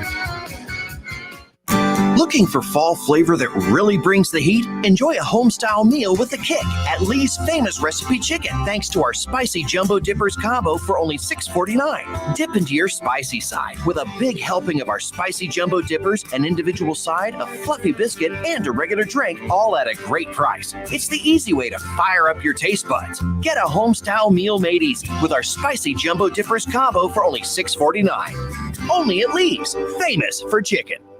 Need a U.S. passport? We can help. Hi, this is Mike Foley, your Montgomery County Clerk of Courts. Visit one of our convenient auto title locations in Huber Heights, Clayton, downtown, Moraine, and Centerville. Make us your first destination before you travel abroad. No appointments ever needed. We do passports.com for more info.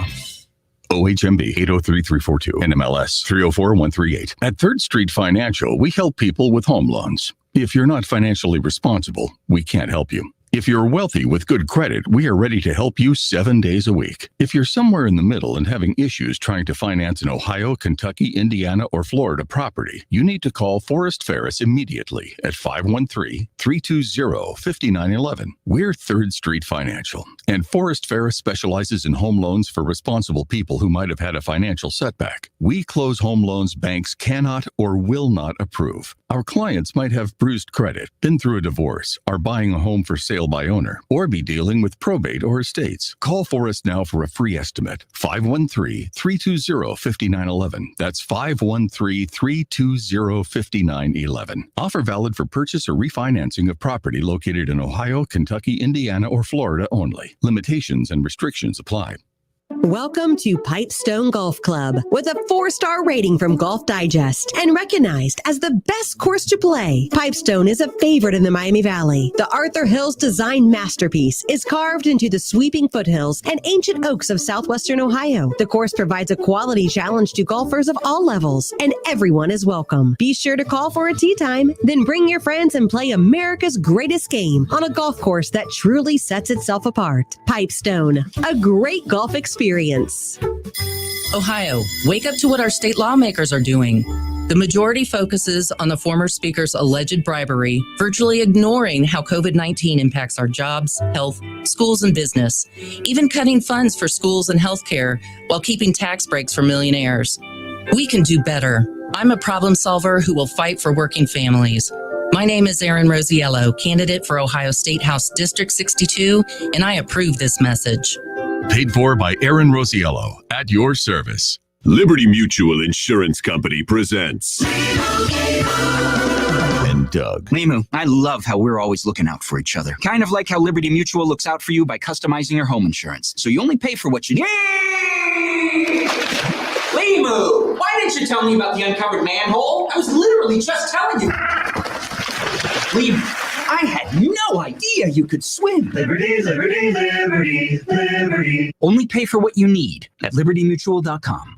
This is time that matters. A window of time to help protect the ones you love. Your preteen benefits from staying up to date with their well visits. This is your window of protection. Schedule their well visit now. Brought to you by Merck. It's crunchy! Creamy! Sweet. Salty. Nature Valley sweet and salty peanut bars. Bursting with crunchy peanuts, dipped in creamy nut butter coating. Delicious. Nature Valley. Hey, you. Liberty Mutual customizes your car insurance, so you only pay for what you need. Liberty, liberty, liberty, liberty. Follow ESPN 1410 Wing AM on Facebook to watch The Justin Kinner Show with Kev Nash. Listen, stream, and now watch. It's The Justin Kinner Show with Kev Nash. Weekdays from 3 to 6 p.m. on 1410 ESPN Radio. Whether you're at home, at work, or in your car, tune in to ESPN 1410 Wing AM or stream us live at wingam.com.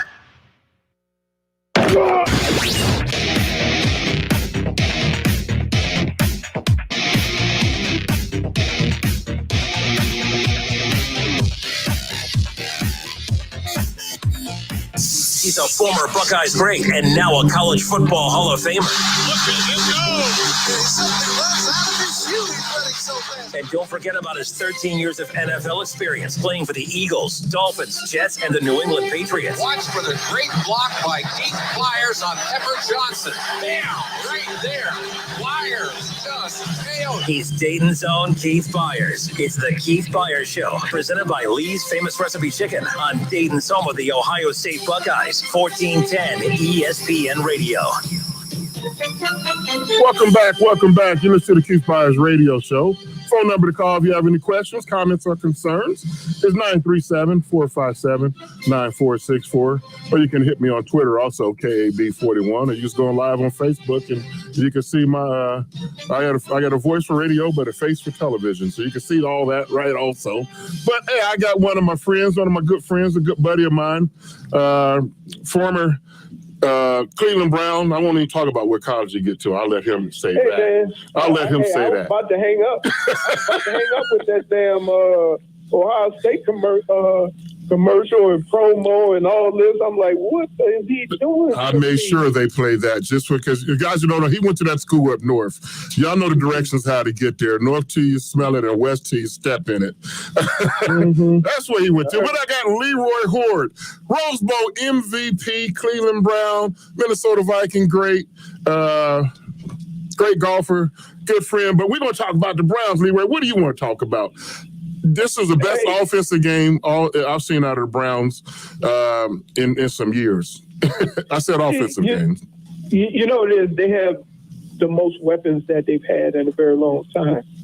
And it's just a matter of putting it all together and letting everybody be able to flourish the best way they can to help the team win.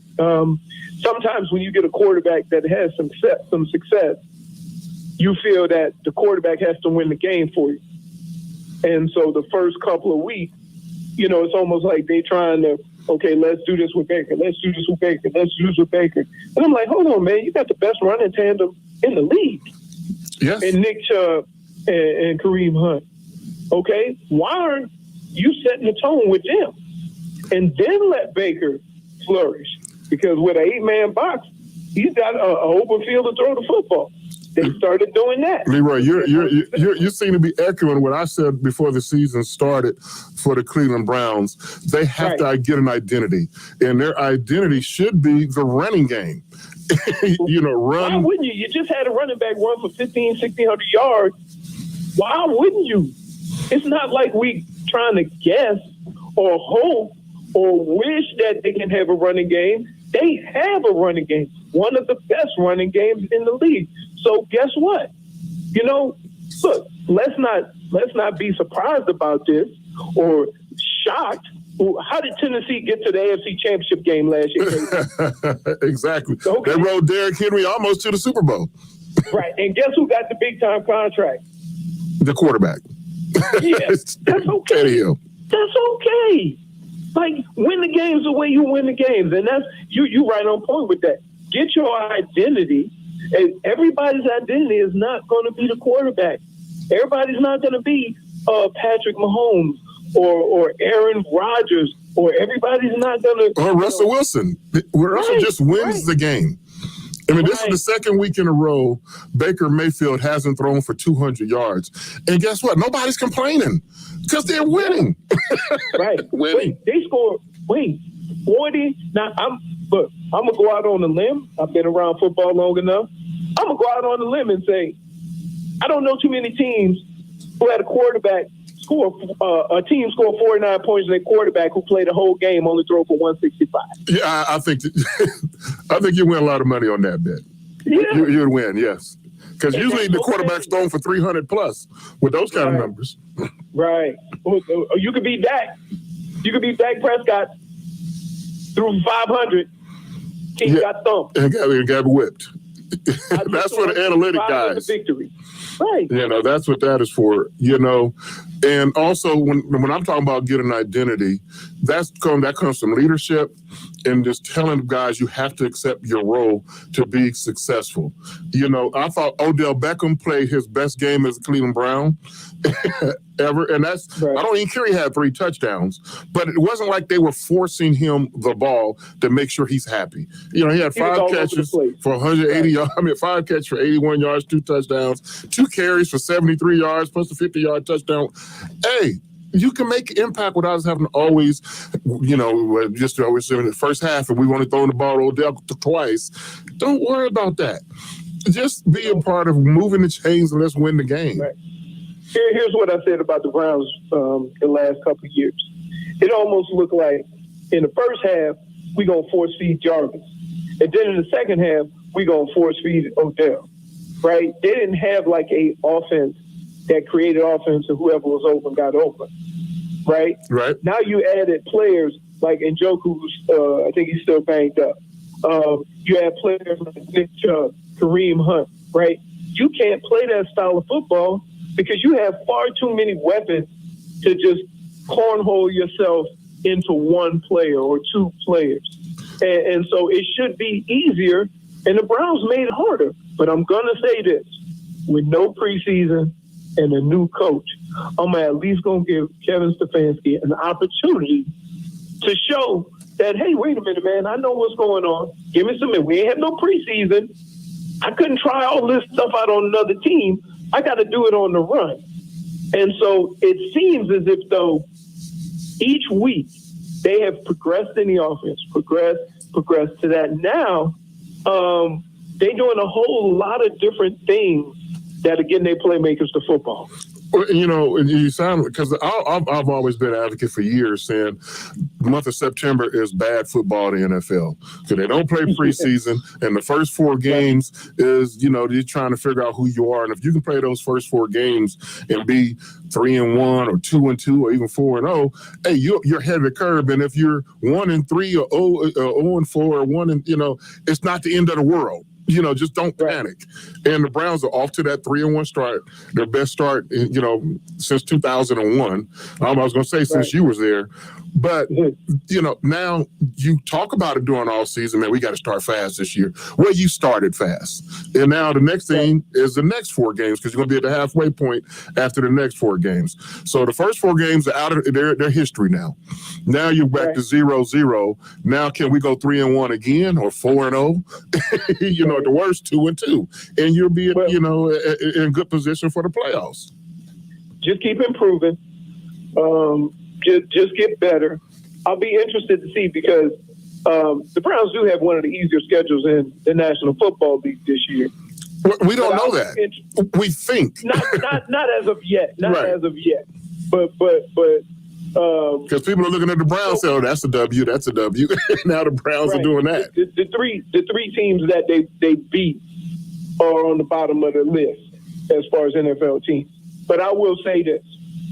I said after the Baltimore game, give them some time to grow. Give the coaching staff time to improve. And then when we get back to Baltimore, we get to Pittsburgh, when you get to those teams, let's see how they compete against them. And then you'll be able to make a good assessment of where that team is and where they need to go. Because, you know, I know they scored 49, but let's be fair. They gave up 38, 500 plus yards, and gave up 38, and gave up 24 points in the fourth quarter. Yeah. So there's something there. Like I wouldn't pay too much attention to it because a win is a win, and when you up that big, you kind of, you know, you just don't want to give up a bunch of big plays. But let's pay attention to that. Because keep in mind, their defense was something they hung their hat on over the past couple of years. Yeah, that's been, you know, with by Myles Garrett has been, you know, the bell tower of that. But they got Denzel Ward back yesterday, so that was good. Yep. But we'll see. Like, look, all you can do is, like you said, first 4 games, mission accomplished, right? Right. Move on to the next 4. Let's see how much you are improving because the playoff contenders, the championship contenders, all right, they keep improving into where when you get to December, you're playing your best football, wherever that may be. Your best football may not be able to win a championship, but you are playing your best and most consistent football. Exactly. That's who you really are. That's what playoff teams are. That's what they do. Right. Now, if you get to week 6 and it kind of levels out and you play the same football from there on to you can still be a playoff team, but you're not a contender. I agree. And Browns just need the Browns. All they need to do is just keep improving and just know this, right?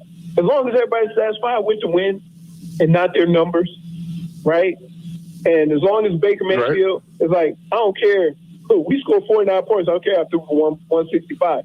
There's going to come a time, and it comes every season, where your quarterback... Well, that's leadership, what you're describing, Leroy. That's leadership. That would be leadership out of Baker if that's the attitude he has. That would be showing leadership.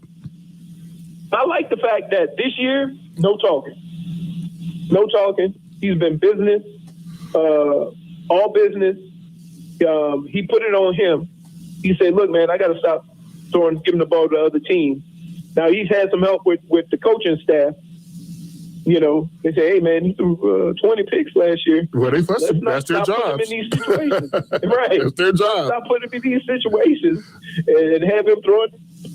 Hey, Leroy, I'm getting a text message from my cousin. You know him at the Friendship Cup. My cousin Kenny from Pittsburgh. Kenny. And he said y'all both know the Steelers are going to win the division, so he can hear you. He's listening to the show, so feel free to reply to him. Look, right now, I can't say he's wrong, but I would say I'm a firm believer that a team that went 14-2 and returned 91% of their roster is probably gonna get my vote right now in the Baltimore Ravens. Yeah, I agree. And that's just they're the champs until proven otherwise. They're the division champs until proven otherwise. You have to understand, this is the NFL. That doesn't happen. You return 91% of your team that went 14. Not in the free agency area. That doesn't happen. Right, exactly. You know, the roster turnover is close to 50% normally. Right. And so from that standpoint, yeah, I'm going to go ahead on and go with Baltimore. I still, look, everybody likes Ben and everybody likes what Ben do, but as the season goes on, Ben takes a lot of hits. Let's see how he hangs on. Let's see how he holds on, because he's old and he don't have a body by Jake. That's he true. don't have a body by Jake. That's true. He is Cam Newton without the muscles. Well, last question I want to ask you, Leroy. We're only 1/4 of the way in the NFL season. If you had to pick MVP, who do you have? Russell Wilson. Ah, okay. You read my notes over there? That's what I have. you know. Well, KB, when we have 700 conversations during the year about random sports, we probably go have the same thoughts. Yes. I would say there is no. If I take Russell Wilson off of Seattle, and put another quarterback, there's a lot of teams that could succeed or maybe move on because they have a lot of support around them. You have to understand, Seattle don't have the Legion of Boom no more. No, they're outscoring teams now. There was a question, don't even play. He ended up playing and doing okay. But that team for the last couple of years has been put on the back of Russell Wilson. And all I can think of is, remember, everybody on defense was complaining about you gave all the money to him and not to us. Well, guess what? Now I see why. You see why now. You see why now. I mean, they made the playoffs last year, and they had the second worst offense in the playoffs behind my Eagles. Right. The team that was in the playoffs. Now, I know I said the last question, but I would also ask you this question. Before the season started, I had asked the question, the top 5 quarterbacks going into the season right now, who you have. I had, and I said it's going to change in December, but I had Carson Wentz, I had Pat Mahomes, I had Deshaun Watson, I had Russell Wilson, and I had Aaron Rodgers. And so they're going to probably reshuffle that deck come December. So can I ask you off the top of your head, do you have who's your 5 going into the season before game 1? Top 5. Yeah, no single order. Top 5. Yeah. Right. I would probably go Patrick Mahomes, Russell Wilson, Aaron Rodgers. I'm not putting Carson Wentz in there. Dude ain't never played a full season. He can't put on top 5. I was before the season started. Yeah. Okay, but he's still even more so. But what he did last year, like I said, he was doing those smoke and mirrors with no receivers, and they still made the playoffs, and he was making plays anyway. Incredible. And if he had Dallas's weapons, they would have maybe been fighting for the Super Bowl with the Chiefs. I would tell you what, it's hard. It's hard to take. It's hard to take Tom Brady off the list, right? Right. Simply because, I did. I took him off my list, but you can keep him on yours. He's 43 years old. But if here, let's do it this way. If I put Tom Brady on any team in the NFL, is that team better? Yes, sir. Okay, so he's in my top 5, and I'm trying to think who my 5th guy is. You didn't say Deshaun Watson. I know, but what about Josh Allen? In Buffalo. Because before this year, he was a running back. Okay? Now, seeing what I see now. What about Jared Goff? No. I throw Jared Goff and Carson Wentz in the same boat. They got tremendous coaches with unbelievable schemes. They haven't shown me in Carson Wentz more than Jared Goff. But Jared Goff has not shown me, I'm going to roll the ball out to you, everybody hurt, go win us one. Yeah, he's not that guy yet. Carson Wentz did that all of the end of last year. So I would give him a lead. If I had to go between him or Deshaun Watson, I'm going Deshaun Watson because they are purposely doing everything they can for that man to not have success, and he's still having success. That's true. It's the Justin Kinner Show with Kev Nash on 1410 ESPN Radio.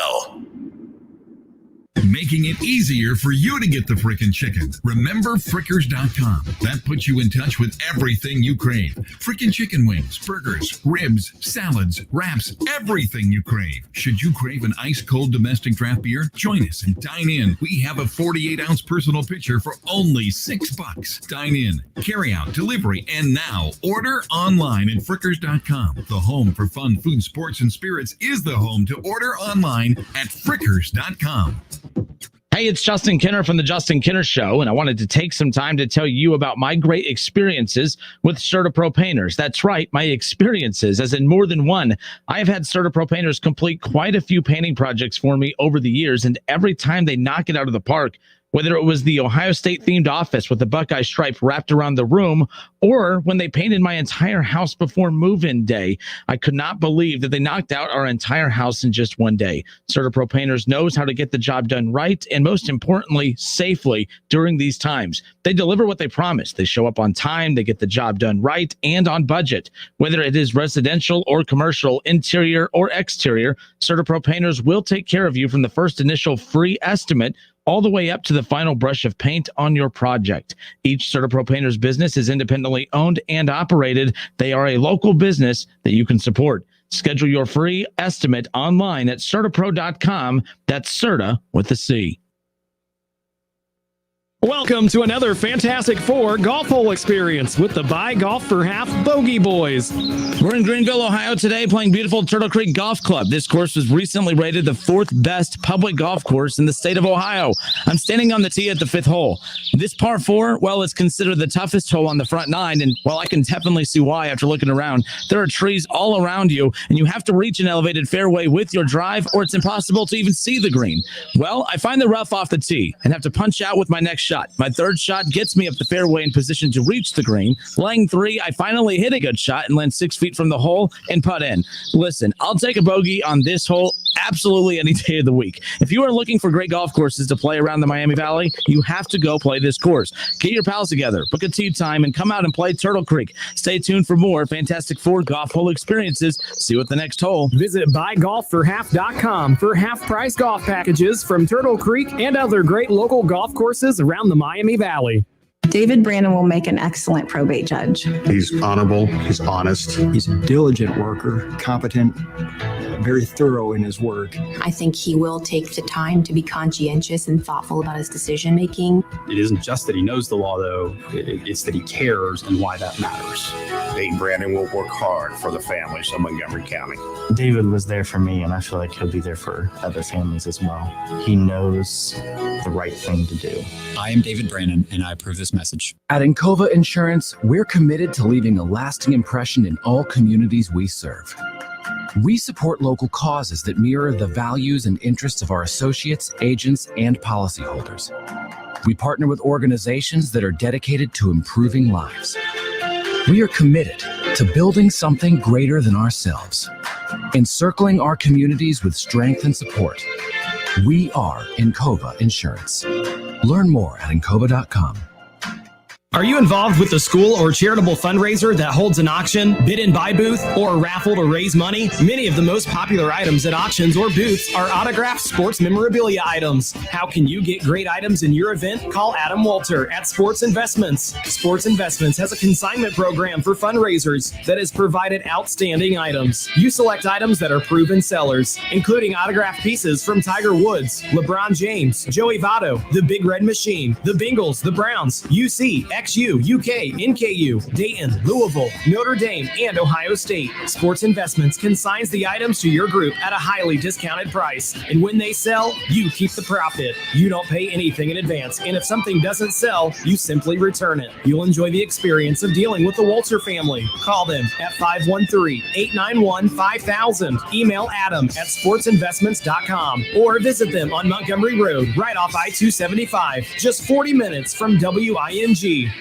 When I say Central Ohio's premier link-style golf course, what do you think of? It should be Windy Knoll Golf Club in Springfield. What used to be a world-class horse farm is now a stunning link-style golf course, complete with full-size steel horse sculptures and black rail fencing all around the course. And it's open to the public. Windy Knoll offers a challenge to golfers of all levels. Outstanding course conditions add to a truly exceptional golf experience. Get your friends together and come out and play at Windy Knoll Golf Club in Springfield.